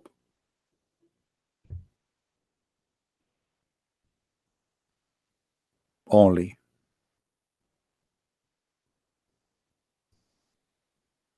When Allah supposedly mentioned where the prophethood will come, it says, and we bestowed on him Isaac and Jacob, and we established the prophethood and the scriptures among his seed. So who is the seeds he's talking about? Jacob. So they believe the same thing then, that as Christians believe that it came from Isaac, see, not from Ishmael. This is what Islam, this is the deception of Islam, is to try to make you believe that we have the same thing. Yeah. But Muhammad, he used this just to fool you, to make you say, okay, you see, we believe in Jacob, we believe in Isaac, we believe in Mary, we believe in Isa, we believe in Musa. So what is wrong? Come on, we believe in the same God. No, this is just a deception of the devil to make you believe that he believes in the same as you believe. But if you look with me here carefully, the Quran in this point, it dropped the name in this verse, it dropped the name of Ishmael, but Ishmael is the eldest or the elder, right? Okay. Verse, because I see Jacob and Isaac, but I don't see shouldn't you start with Ishmael if you are counting his seeds? Oh. Ishmael is the older. Okay. So if Allah here talking about Ishmael, about Muhammad, he will be from Ishmael, he should mention that. Secondly, If Allah saying that from Ishmael will be prophet, well, this is the verse speaking where the prophet will come. We made in his seeds, and he mentioned Isaac and Jacob, the prophethood. That's it. So Muhammad here in this chapter, here in this verse, he was trying to get close to the Jews, and he knew that the Jews do not approve Ishmael to be anything important. Okay. So in this point, Makes sense. yeah, in this point, Muhammad, he told them, okay, Jacob and Isaac and etc. prophethood, whatever you wish. But later, when he noticed that they would not agree with him anyway, he said that he started speaking about Ishmael, but nowhere he said in the Quran that Ishmael is a prophet of from him will be a guy. His name is Muhammad. You see, Muhammad, he said that Isa said a prophet will come after me. His name is Ahmad. Even the name there does not make sense, because if Muhammad name is Muhammad, why Isa call him Ahmad? Is Ahmad a title too? Obviously they are titled, because it's mean the praised one, the one people praise. Ahmad. So obviously this is not Yeah. this is not a name, because if the Quran is saying that the one will come after Isa, his name is Ahmad, why Muhammad, his name is Muhammad? You see, a name is a name, unless what is meant here, what is meant here is a title which have a meaning. The name, it doesn't matter. You know what I mean? Like sometimes you can call a lord with letter, small letter, for the king or the master of a slave, he call his owner lord, but can be God, right? Depend in the location or etc. So here Muhammad saying that Isa said there is a messenger will come after me, his name is Ahmad. Okay, who is Ahmad? And they say according to them we have this in Isaiah, which is such a nonsense. Yeah, look here, this is the Muslim translation. They said a prophet will come after me, his name the praised one. This is alone is a blasphemy against God, because how Muslim they say we don't believe, we don't worship a man, and you say that Muhammad is the praised one. So if Muhammad is the praised one, who is the praised to? Exactly. Who is praising Allah then? His name is the praised one. So even his name is against being people who they lie. They say we believe in the oneness of God. Your oneness God is Muhammad, not Allah. He is the praised one. You know? Yeah. Is that he has 1,000 heads, this monster. Yeah. Not only that, actually, so listen, Muhammad, Muslims, I can show you right now, Muslim Sunni, not only Shia, they say that Muhammad, this is Sunni, Muhammad, he have 99 names, the same as Allah. Wow. Yeah. Can you show me that?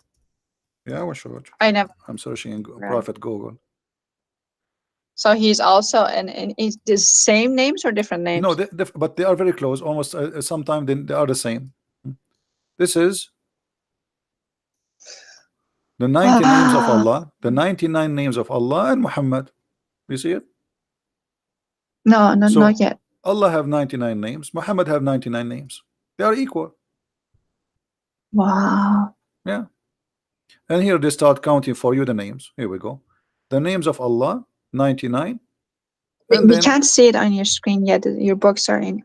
It maybe take time for loading. Okay, it's on now. I can see. Yeah. So Allah have 99 names, and if you scroll down, you will find that Muhammad, he have 99 names too. Here we go. They call him Alim. Allah is Alim. Or what they did, they took off the letter L in the beginning, the L.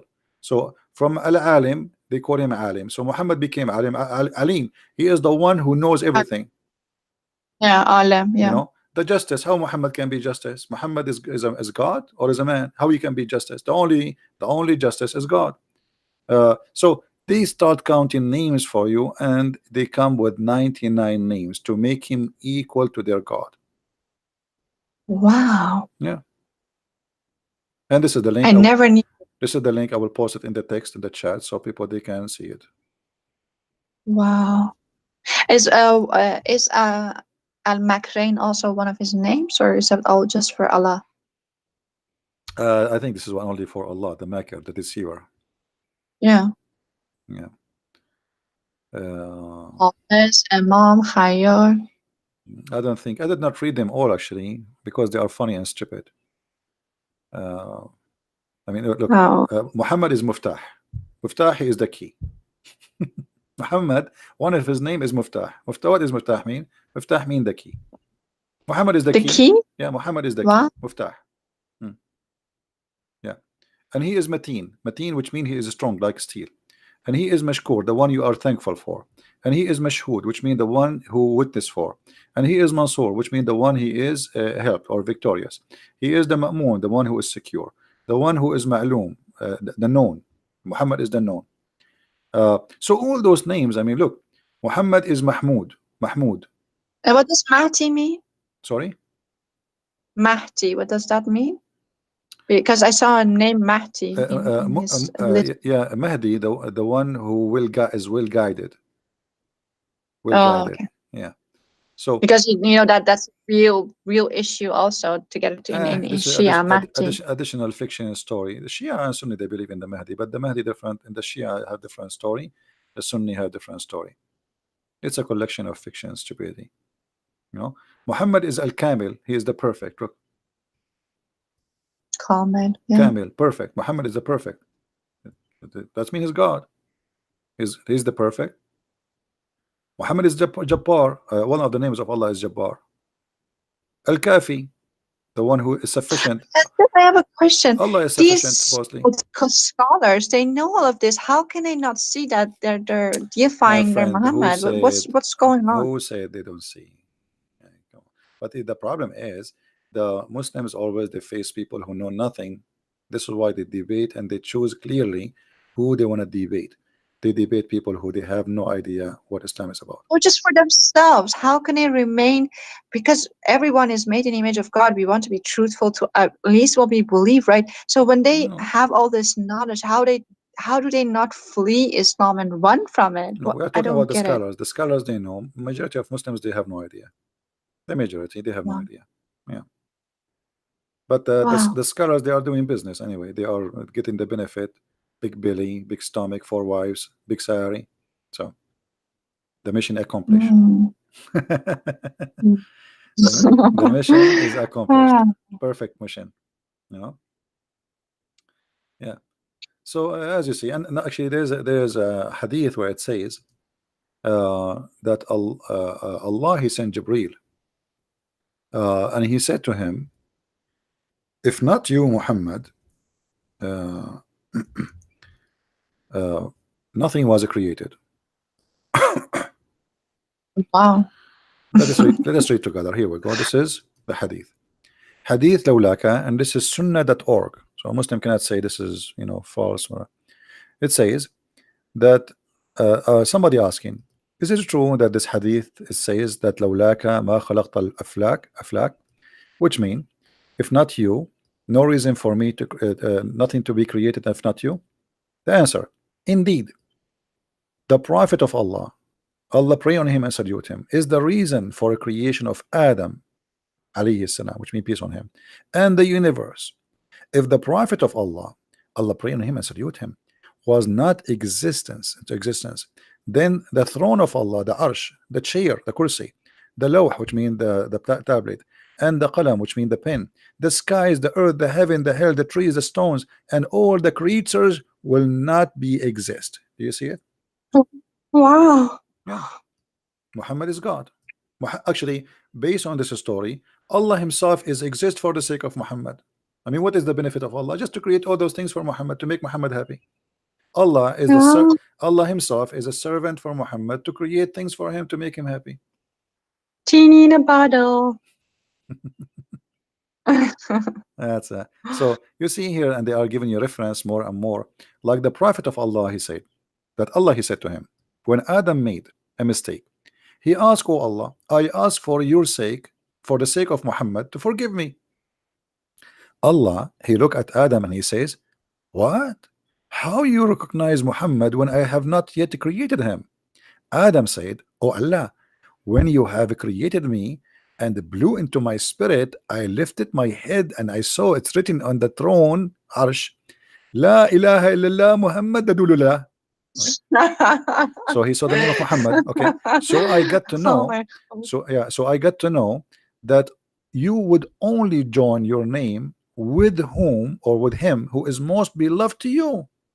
See how smart Adam? So now he's asking Allah, please forgive me for the sake of Muhammad. And Allah like, what? How you know? How you know Muhammad, you idiot? Who told you about Muhammad? I did not even create him yet. So he said, no, hold on. When I put my head up, I saw his name in your throne, and I said to myself, must be a very great person for you, and you love him very much. That's why you put your name there. So, and then Allah answers, said, Allah said, "O Adam, you have spoken the truth. Indeed, Muhammad is more beloved to me from anything, and when you ask me for his sake, I burden you." That's it. All right. Yeah. And the same story. Look, here it says Allah revealed to the Prophet Isa. This is Isa, supposed Jesus. It says, "O Isa, have faith on Muhammad." So Jesus have to have faith in Muhammad. He have to. Allah. What do you mean? Just Isa? What it says? Oh, Adam. Isa. No. This is about Isa now. Allah, he told Isa, you have to have faith on Muhammad. You have to believe in Muhammad. Okay. Okay.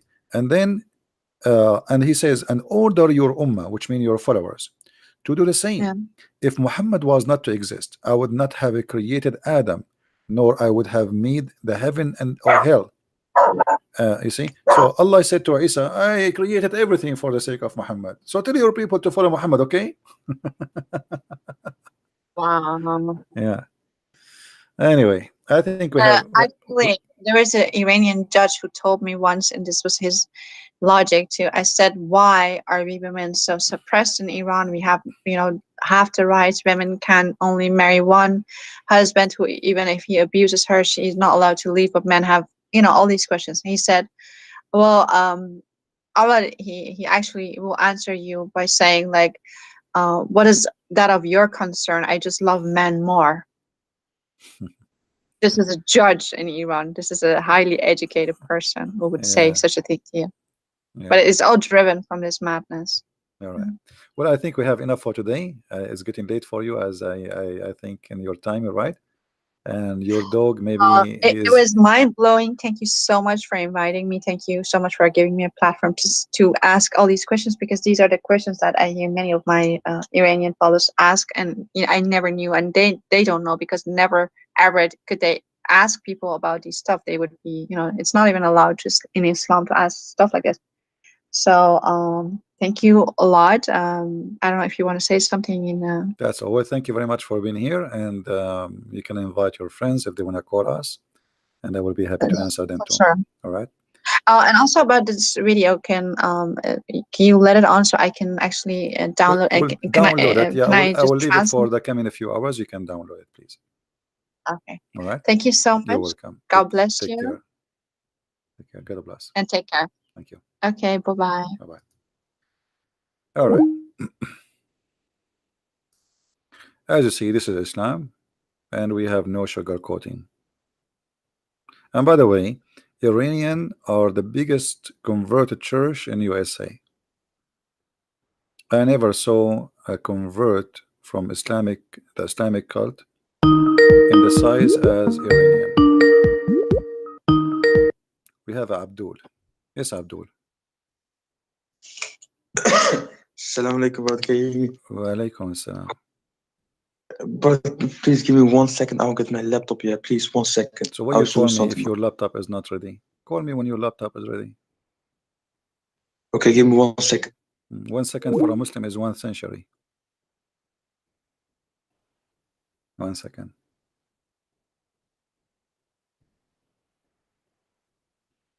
This guy, each time he sees somebody leaving Islam, he get upset.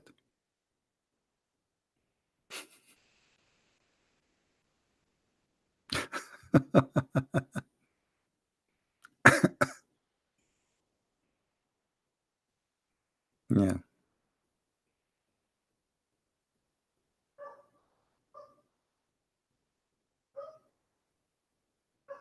See, we have dogs today. We have many dogs are barking.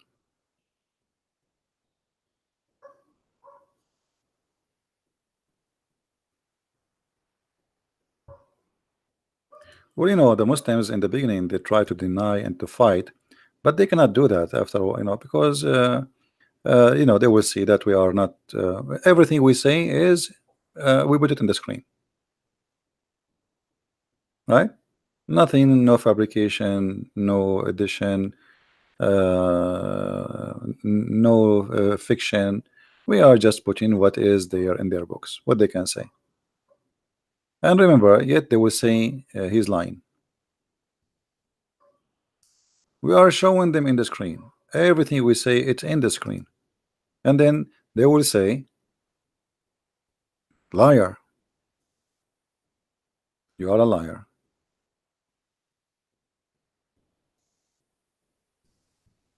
You see, he said 1 second. I'm afraid he would do the same as the Muslim sheikh who was debating me. He said he want to go to the bathroom more than 10 years ago. He never came back.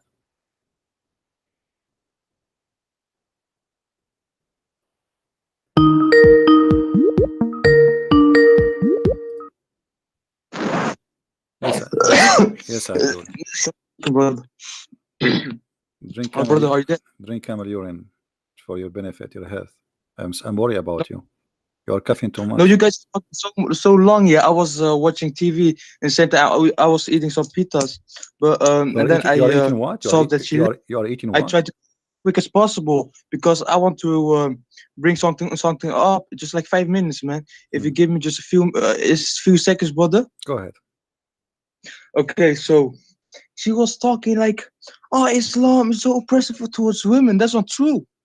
Islam gave so much rights. The first woman, who opened the university, the first university in the world, was created by Muslim women in Morocco. Really? Oof. Yes. First Me. university. A Muslim world, the whole Muslim world, the first university. And what you teach in the Muslim university? Say again? And what do you teach in a Muslim university? How to kill Christians and Jews? Well, you know why? Because Muhammad, peace be blessed be upon him, he said, find knowledge from the grave to the creator. Okay, hold on. So, isn't it your prophet said that the one who lead them is if a woman she lead a nation, this nation is going to face a failure? Are women yes allowed or no? to, yes or no? Well, it's the statistics say otherwise, though. The statistics actually support this. I'm asking you, did your prophet says that people who allow a woman to lead them, they will be destroyed? Yes, but are you against this? Okay, well, hold on. You just said to me that a woman, the first university in the world, which is a big garbage, was created by a Muslim woman. But your prophet says women are stupid, and anyone who listen to them, he's stupid. And if people agree with them, they are stupid. So you are saying to me that you Muslims are a bunch of stupid because you don't agree with your prophet who said women are stupid. So what do you say? Here we go. The hadith in front of you, and this is Sahih al-Bukhari. 1 sec, I'll open YouTube.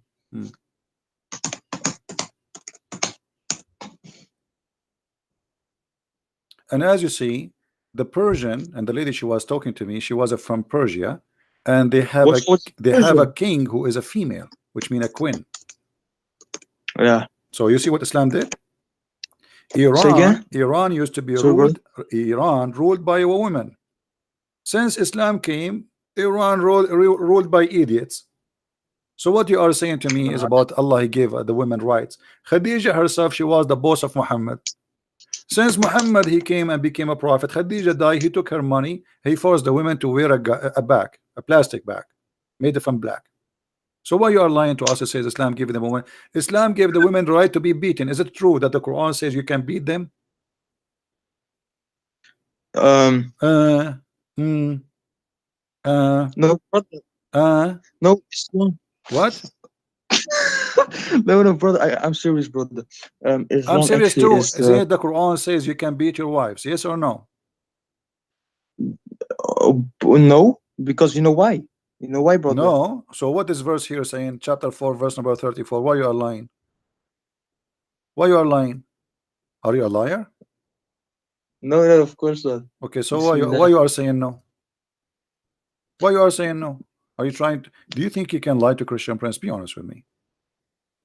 Do you think you can lie to me? I'm Muslim too, Here we I'm go. Muslim. It's in front of you. Here we go. Chapter 4, verse number 34. I want you to read it for us. Does it say if a woman you fear that she is disobedient, you fear she did not even became disobedient, you beat them, you scourge them? Yes or no? Wait, this 34? Yeah, 4:34. 4:34. Oh, 434, okay. Hmm. Men are in charge of women because Allah have made the one of them to excel the other, and because they spend for the properties. So good women are obedient, guarding in secret. But you as a Christian, I don't see how you against this, because the Bible also says. Continue reading. Don't stop. Continue reading.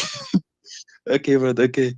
So good women are the obedient, guarding in secret that which Allah have guarded. As for those from who you fear rebellion, admonish them and banish them to bed apart, and scourge them. Then if they obey you, what does scourge them mean? Huh? What does scourge them mean? My English is not good. What does scourge them mean? Let me see 1 second. Are you searching Google now? No, no, I have a book, where the meanings of words are, man. Oh, okay. I'm gonna. A whip used as instrument of punishment. Huh? What scourge them mean? So your God Allah says scourge the women. So you said to me she open a university, she go home, she get beaten. So what she do go to school? She have pimples in her face and she have a balloon in her head from beating, and she open university. Why you are lying to us? Did you I'm not making fun of your mother, by the way. I'm just asking a question. Did your father ever did your father give your mother once like a blue eye, like he punched her in the eye? Never. You get a beating for that. That's mean your father is a disgusting Muslim. He's not a good Muslim. Your father is not a disgusting Muslim. Does that mean that your mother, she was always obedient? That's why he did not beat her? No, but well, the Quran says if you fear that they are going to be disobedient for you, what is the solution? Beat them. Obviously, your mother always she obey your father, his God, so she obey him, and this is why he did not beat her, because you said he never gave her a blue eye. What do you mean by obey? Well, if you say to your wife, make some tea for me, and she did not go right away, you can beat the hell of her. If you say to your wife, take off your panty, I'm horny, and she refused to do so, you can beat her. Any reason, it's up to you. So, so good. What's on? It says obey. So anything you have to do with obedience, anything you say to her, she don't do, you beat her. But what does the hadith on this verse say? It says otherwise, though. What it otherwise? Explains the verse. Where it says no, here we go. The hadith says you beat them until you make your. The hadith says you beat them until you make their skin greener. And here we go. This is the story. The story. No. Okay, hold on. I will make you read it. Here we go. Read with me. This is Aisha speaking. I'm listening. Go ahead. I'm not going to talk. I will let you read. Read all the sentence. And I'm listening. Go ahead. Bro, you have a beautiful voice, man. What if you? I have no. What? I have what? You have a good voice. You have a beautiful voice, man. My friend, I'm asking you about women beating. Are you flirting with me now? What my beautiful voice have to do? No. I mean, Muslim women, they flirt with me. Even Muslim men, they want to flirt with me live on air. What do you have to do with my beautiful voice? So what this have to do with my topic? Why you are saying to me you have a beautiful voice, man? Okay, I'll read, man. I'll read. Okay, Rifa'a divorced his wife, whereupon Abdurrahman bin Az-Zubair al-Qurazi married her. Aisha said that the lady came wearing green veil to her. Aisha of her husband and showed her green spot on her skin caused by beating. It was a habit of ladies to support each other. So when Allah's messenger came, Aisha said, I have not seen any woman suffering as much as a believing woman.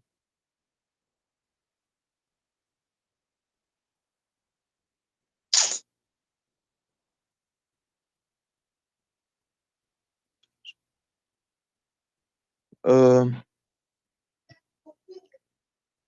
me see,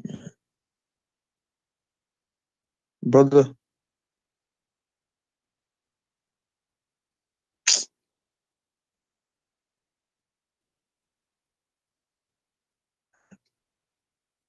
If I divorce his wife, upon Abdurrahman.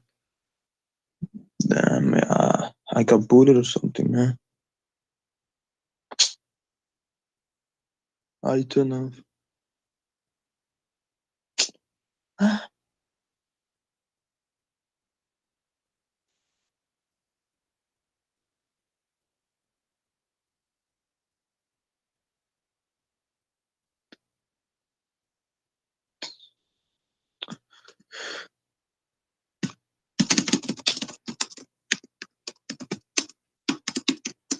All right, I hear you. Oh, brother, are you there? So what Oh, do I you, thought you were. I so heard you something. so what do you say? Did the husband, he beat her until her clothes, her skin became greener than her clothes?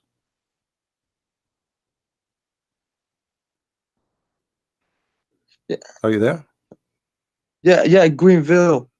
So Greenville. you beat your wife until you make her skin greener than her clothes. What does that mean? And the prophet is Was there, and the prophet took the side of the man. The prophet, he warned the women not to do that again, and he agreed with the man. So he agreed with the man beating his wife until her skin is greener. Your prophet said in different hadith, don't break their bones, which means you can beat them, but don't break their bones. Beat them, make their skin greener. Did your father make your mother's skin greener before? No. What about yellow? But What about blue? when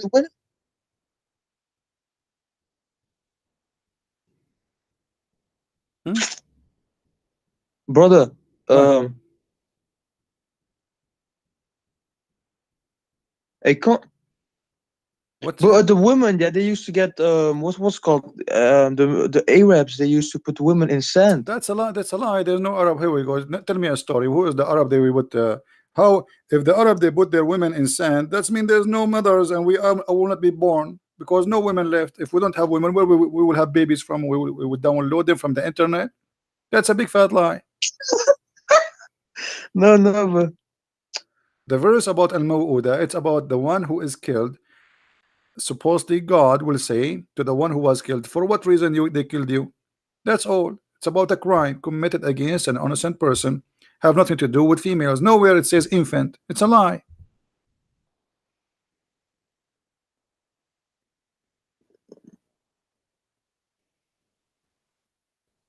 but in First Timothy 2:11 says a woman should learn in quietness and feel submission. I do not permit a woman to teach or have authority over men. She must be silent. This is in the church when a woman they are talking about making a recipe how to make ice cream or to make salad. So he's saying to them, shut up. This is not the time for that. Either you are a polite and you behave, you are in the house of God, because usually the one who speak about things not in the right time, this is the women. So he's speaking to the women, and the teacher is always the man in the synagogue. This is a Jewish synagogue where always all of them they are Jews, Orthodox Jews. The man is the teacher, the women and the men they are listeners. So there's one guy, his name is Rabbi, and the rest they listen. So women who they are speaking in the church and they have no excuse to do so, then they have. But if you read the whole chapter, you will see that women they can teach. And women, not only that, we have a book, it's called the Book of Judges, where you see that women they are judges. You can see in the Bible that women they are prophets too. So the Bible says women are prophet, women are judges, and we have women like Mary. So did Jesus says to Mary, shut up, don't talk? Mary, she came to him and she asked him to do a miracle. He says, this is not my time. But even though yet he did what she asked him for. So you have a wrong understanding and try to fool yourself. The Quran teaching that the woman she is nothing. Islam teaching that the woman is just a sex toy. This is why Jesus said you marry only one person. One, the man he leave his family, and the women they join together, they became echad. For what? For the God of Christianity teach that the man is the same as a Christ giving himself to the church, and the woman is the same as the church. So in Christianity, women is equal to the church, which is holy for us, while in Islam, women she is just a sex toy.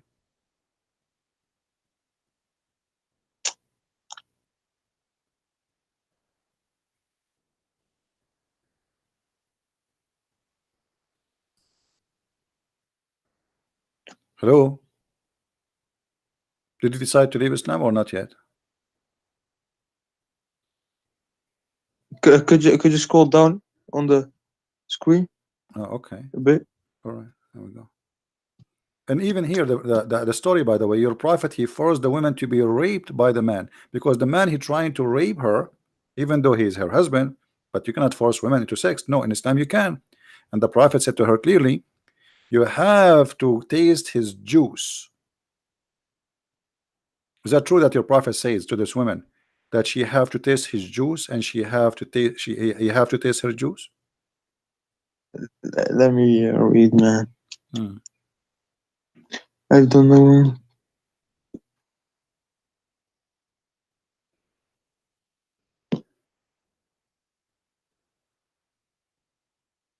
And the prophet said to her, you need to know you cannot get back to your previous husband. So the whole story is what?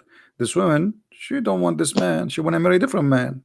So Muslims are forcing a woman to have sex with the man she don't want him, and Muhammad take the side of the man who want to rape her. Read carefully. Muhammad said, not me.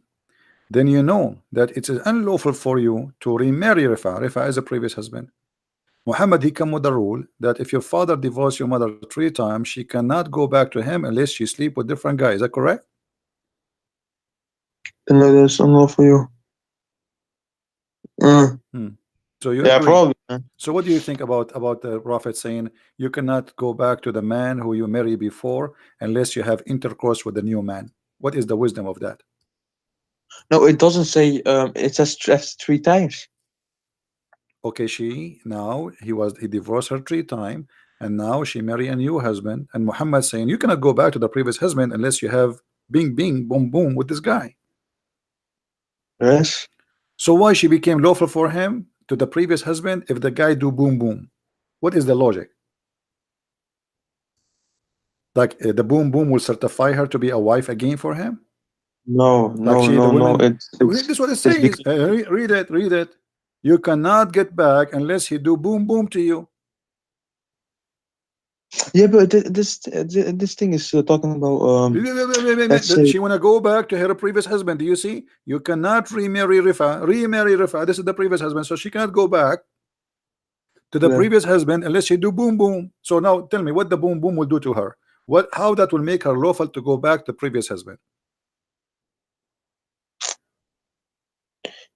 Because if she does that, her previous husband will accept her. If she does what? So let's say I am with a woman, yeah. And who is who is the woman? Who is the woman there? You are the woman, or and she is the man, or who is the man? I'm confused. No, I'm the man. I'm the man. I don't know, because you say to me you have a beautiful voice, so I'm not sure now. No. I didn't say nothing, man. Okay, you did not say. Okay, yeah. My ears was okay. No problem. Yeah, it was Jibril saying that. Okay. Okay. So are you saying the Quran? Are you saying the Quran did not say that a woman, if she is divorced 3 times, she have to have sex with a new additional guy so she can go back to the previous guy? Are you denying? I think there's some righteousness in that. What is the righteousness? Okay, so you divorce your wife 3 times, and now she have to go and take off her panty and go to my bedroom. I sleep with her. She can't go back to you. What is the righteousness about that? No, she doesn't have to do that. She have to. Here we go. Your prophet saying that. Read it, my friend. Read it. If you want, he said, you know that it is unlawful for you to remarry Rifa unless you do boom boom with Abdul Rahman. So what the boom boom of Abdul Rahman will do to this woman to make her lawful for her previous husband? Tell us. It's like a test. Testing what? Testing her vagina? No. Well, he's doing boom. He is doing boom boom where? Divorce, and then we marry again, and we divorce, we marry again, we divorce, we marry again. You Muslims, okay. If Islam is against divorcing and remarrying, well, why Muhammad allow you to divorce and marry as much as you wish? Still, this one will not prevent you, because still you can have her back. All what she need to do, she go sleep around again, and she come back to you. And now she became more of a whore because she's sleeping around in order to come back to you. So you made her a whore, so everybody can jump on her. What is the wisdom? You made her sleep with other guys so she can go to the previous guy. And what's her fault? No, She is not the one who divorced. It's the husband who divorced. So now your prophet is punishing who? Is punishing the women or the man? The one who will do boom boom to her is her, not him. What about your prophet says if you divorce your wife 3 times, we will let them do boom boom to you. And then he will not do that. Because now you punish the women. The woman, she is the one who is going to have sex with a strange man she don't like. As you see, he's beating the hell of her.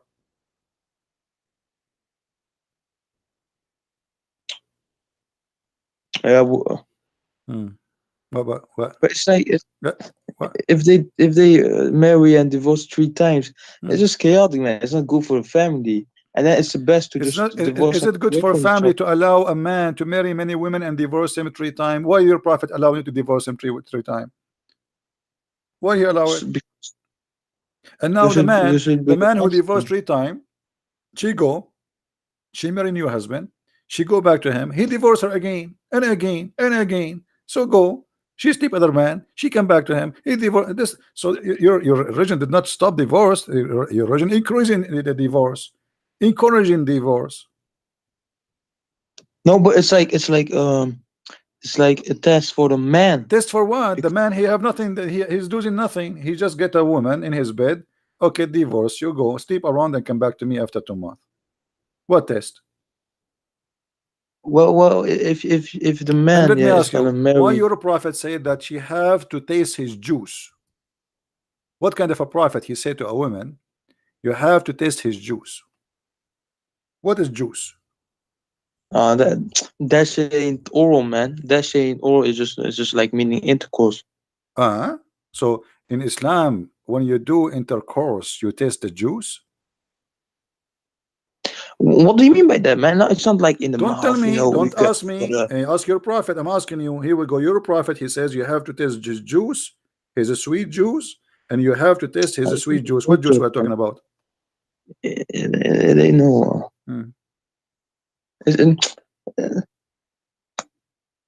I know how to explain. How old are you? Say again? What do you mean you don't know? It's obviously he's talking about tasting the sperm.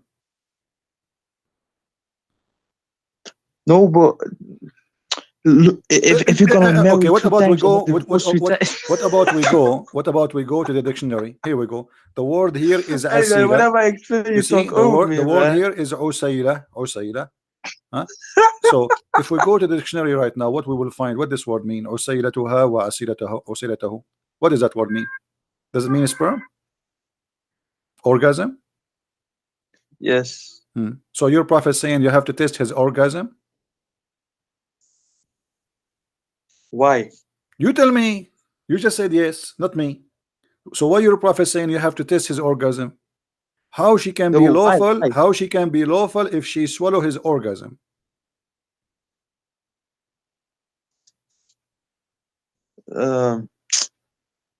No, but that's the point, isn't it? If you divorce 3 times, this is the point. Guys, this is the point. This is the point. Guys, did you hear it? This is the point. The point is that in Islam we teach a man to swallow the orgasm of a man, and the man have to swallow the orgasm of the women. This is what you said. You just said this is the point. I am asking you why she have to swallow his orgasm. You said this is the point. This is what you said. Because a man isn't gonna marry her when she went with another man and then did that stuff. What does she is his wife now? She is his wife. She, in order to come back to the previous husband, she have to test the sperm of the new husband. Why? But most men aren't gonna accept her. Like doesn't matter what man accept her. You Muslims, you marry anything. Even a goat walking down street, you would take her. What are you talking about? I'm asking you here. Muslims, you marry anything, any woman she offer herself, you take her, especially if she have money. Don't give me now, school me. Now here it says you cannot remarry the previous husband unless you taste this guy juice. What that will do? She have intercourse with him, and now she have to test. She have to test his orgasm. Why? Well, so here's the point. If you marry and divorce 3 times, right? It's like chaotic, man. It's not good for a family, and then it's just time to go. You gotta find someone else. But why you need to taste her juice? What is that? I'm not asking you time to go. What time to go? You made the women as a hooker. Today she is here, tomorrow she is there. This is what Islam is about. There's no marriage. This is why we keep saying in Islam they don't believe in marriage, they believe in a contract. It's a sexual contract. And now Muhammad put in now the rules of the sexual contract. You have to taste the juice, because if you don't give him taste the juice, that's mean he did not have fun. Is that correct? You agree? Yeah. Yeah. Yo. So, No. okay, my friend, thank you very much for calling. Thank you, brother. Oh boy. And this is what is missing. Men, they are saying to me, you have a beautiful voice. I'm going to throw up.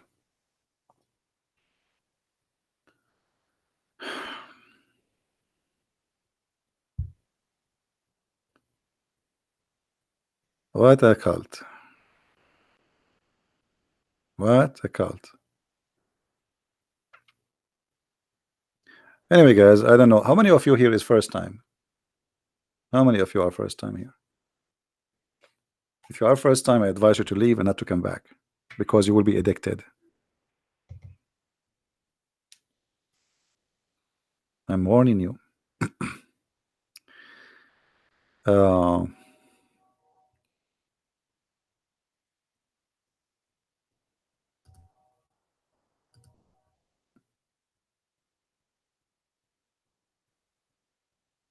Okay. So, don't forget, please, to subscribe. And if you already subscribed, don't forget to unsubscribe. And this is the way you can get the blessing of Allah, because Allah, He give you double deeds. If you make like one good deed can erase two bad deeds. So do this: make a bad deed by subscribing, and then unsubscribe. Then Allah will put in your credit two deeds. So imagine if I can do that in the bank. I put $1, then I withdraw, and then the bank, they will put $2 instead of the dollars I take off, and then I put it again, and I take it again. By the end of the month, I will have a lot of money in the bank. Very smart religion. All right.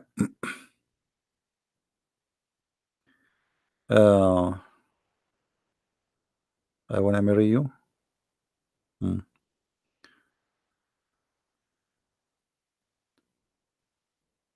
So don't forget to subscribe, and the video will not stay long for in our channel. So if you like what we do, please really subscribe. You are welcome, and feel free to download my videos. They are for free for everybody. I don't care really. Actually, I encourage you to download them, put them in your channel. I'm not like others who get angry if people download his videos. The point is to spread the truth, and the truth will set you free.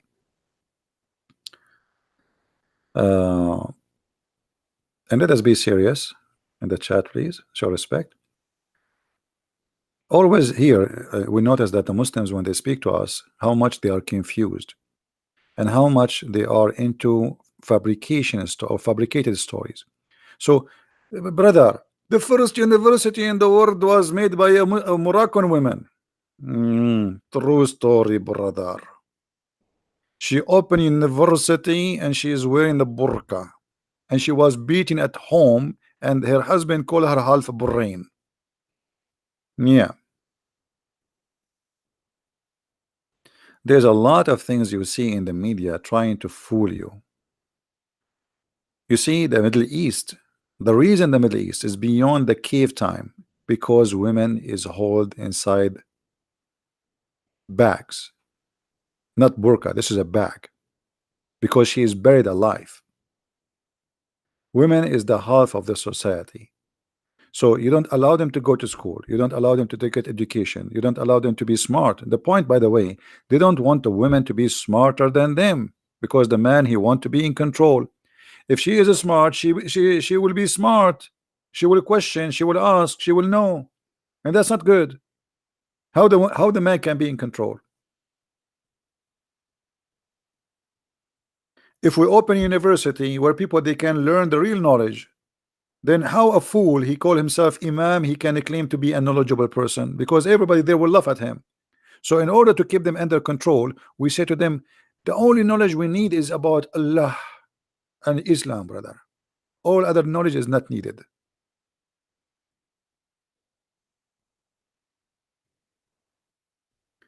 They curse the kuffar. The kuffar are useless. There's no need for them. And then they buy your TV, they buy your phone, they buy your internet.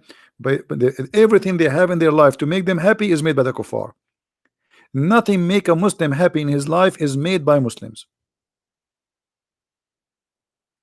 This is the truth, including chocolate. Even candies is not made by them.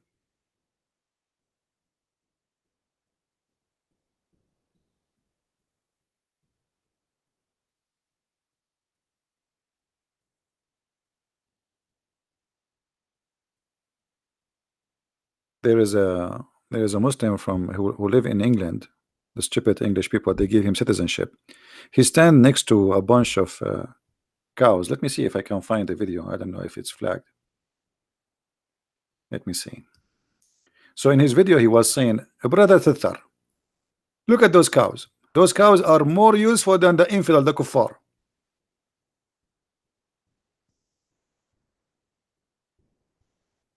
Let us see.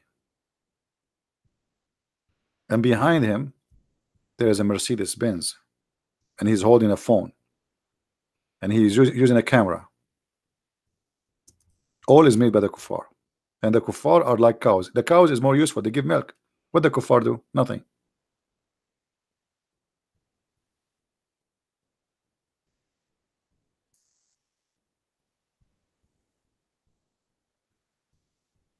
I will try to find the video.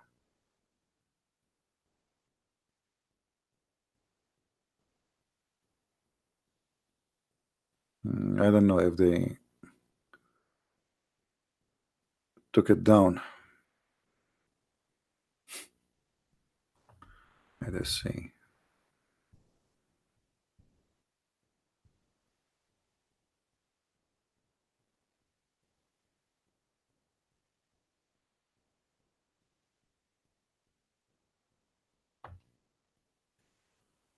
Yeah, I cannot find it. Maybe they took it down. But anyway, this is their idea that they are the best of mankind, and their prophets say to them that Muslims are the best of mankind. This is why they have authority to enslave you.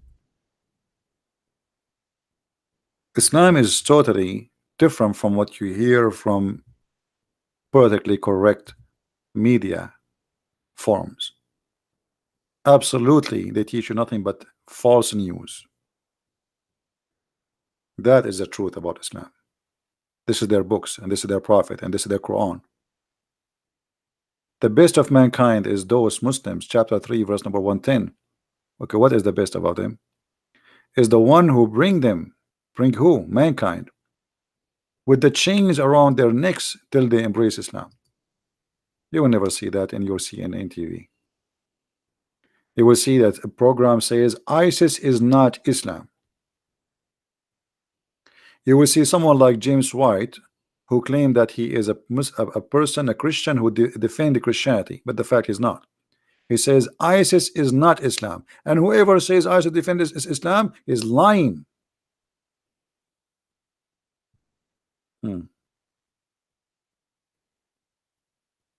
Be aware, my friend, from false teachers. Our Lord the Messiah said, be aware of false prophet and false teachers who come to you in a clothes of a sheep, but in fact they are wolves.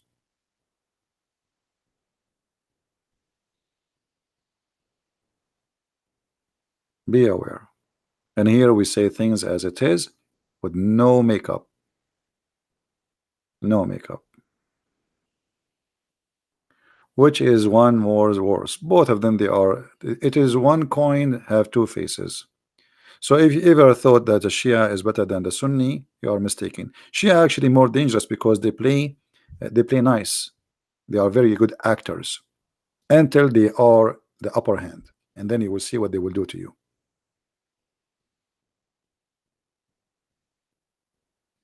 When Shia, they were not in control of Iraq. They were sheeps. They speak to the Sunni. We are brothers. We both love the Prophet. The second George Bush gave them the authority to take over the country, they start humiliating the Sunni. Just one day different between yesterday and the day after. One day. The Shia who was humiliated for 1,000 years, it is their turn to humiliate the Sunni. So both of them are the same. So when I am stronger, I will humiliate everybody. When I am weak, I am a sheep.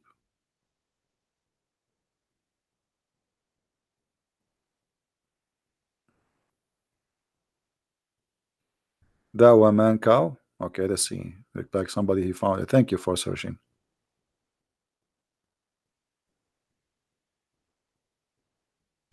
Dawa man cow. Yeah, I saw the video. Actually, I was going to make a video about it, but you know, YouTube will. Yeah, here we go. This is the video of this guy was speaking about that we are like cows. You should download this video, actually, all of you. He was talking about the cows, that cows are better than us. And look, he have a Mercedes Benz. He's driving Mercedes Benz. And he is saying, what the benefit of the kuffar? Like Mercedes Benz is made by the Muslim, by the way. Look at the cows. They are better than the kuffar. Actually, let me download it.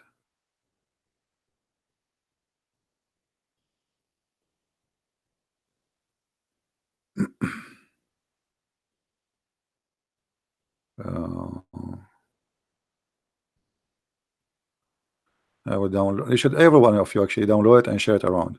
This is the truth about Islam. This is the link. All of you download and share it around. And underneath, put disclaimer and make it clear that this is what the Muslim says about us.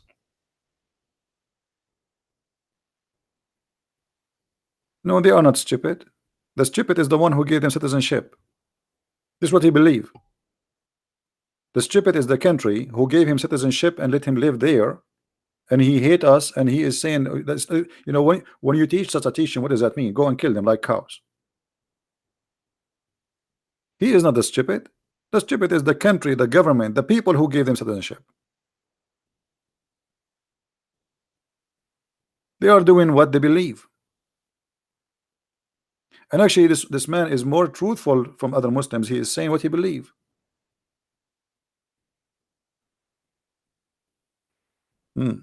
No, we don't teach violence here, my friend. Don't say that word in my chat.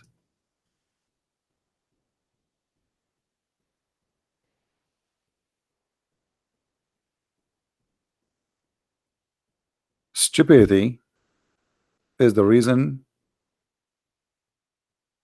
of the problems. Anyway, guys, we will leave this video for a few hours, so please download the video, share it with your friends, and I'm talking about my video, not this guy video now. Share it with your friends, post it in your YouTube channel, and I hope mostly tomorrow I'm not going to go live on air, but if I can, I will, but maybe not. Give you a break of me. All right.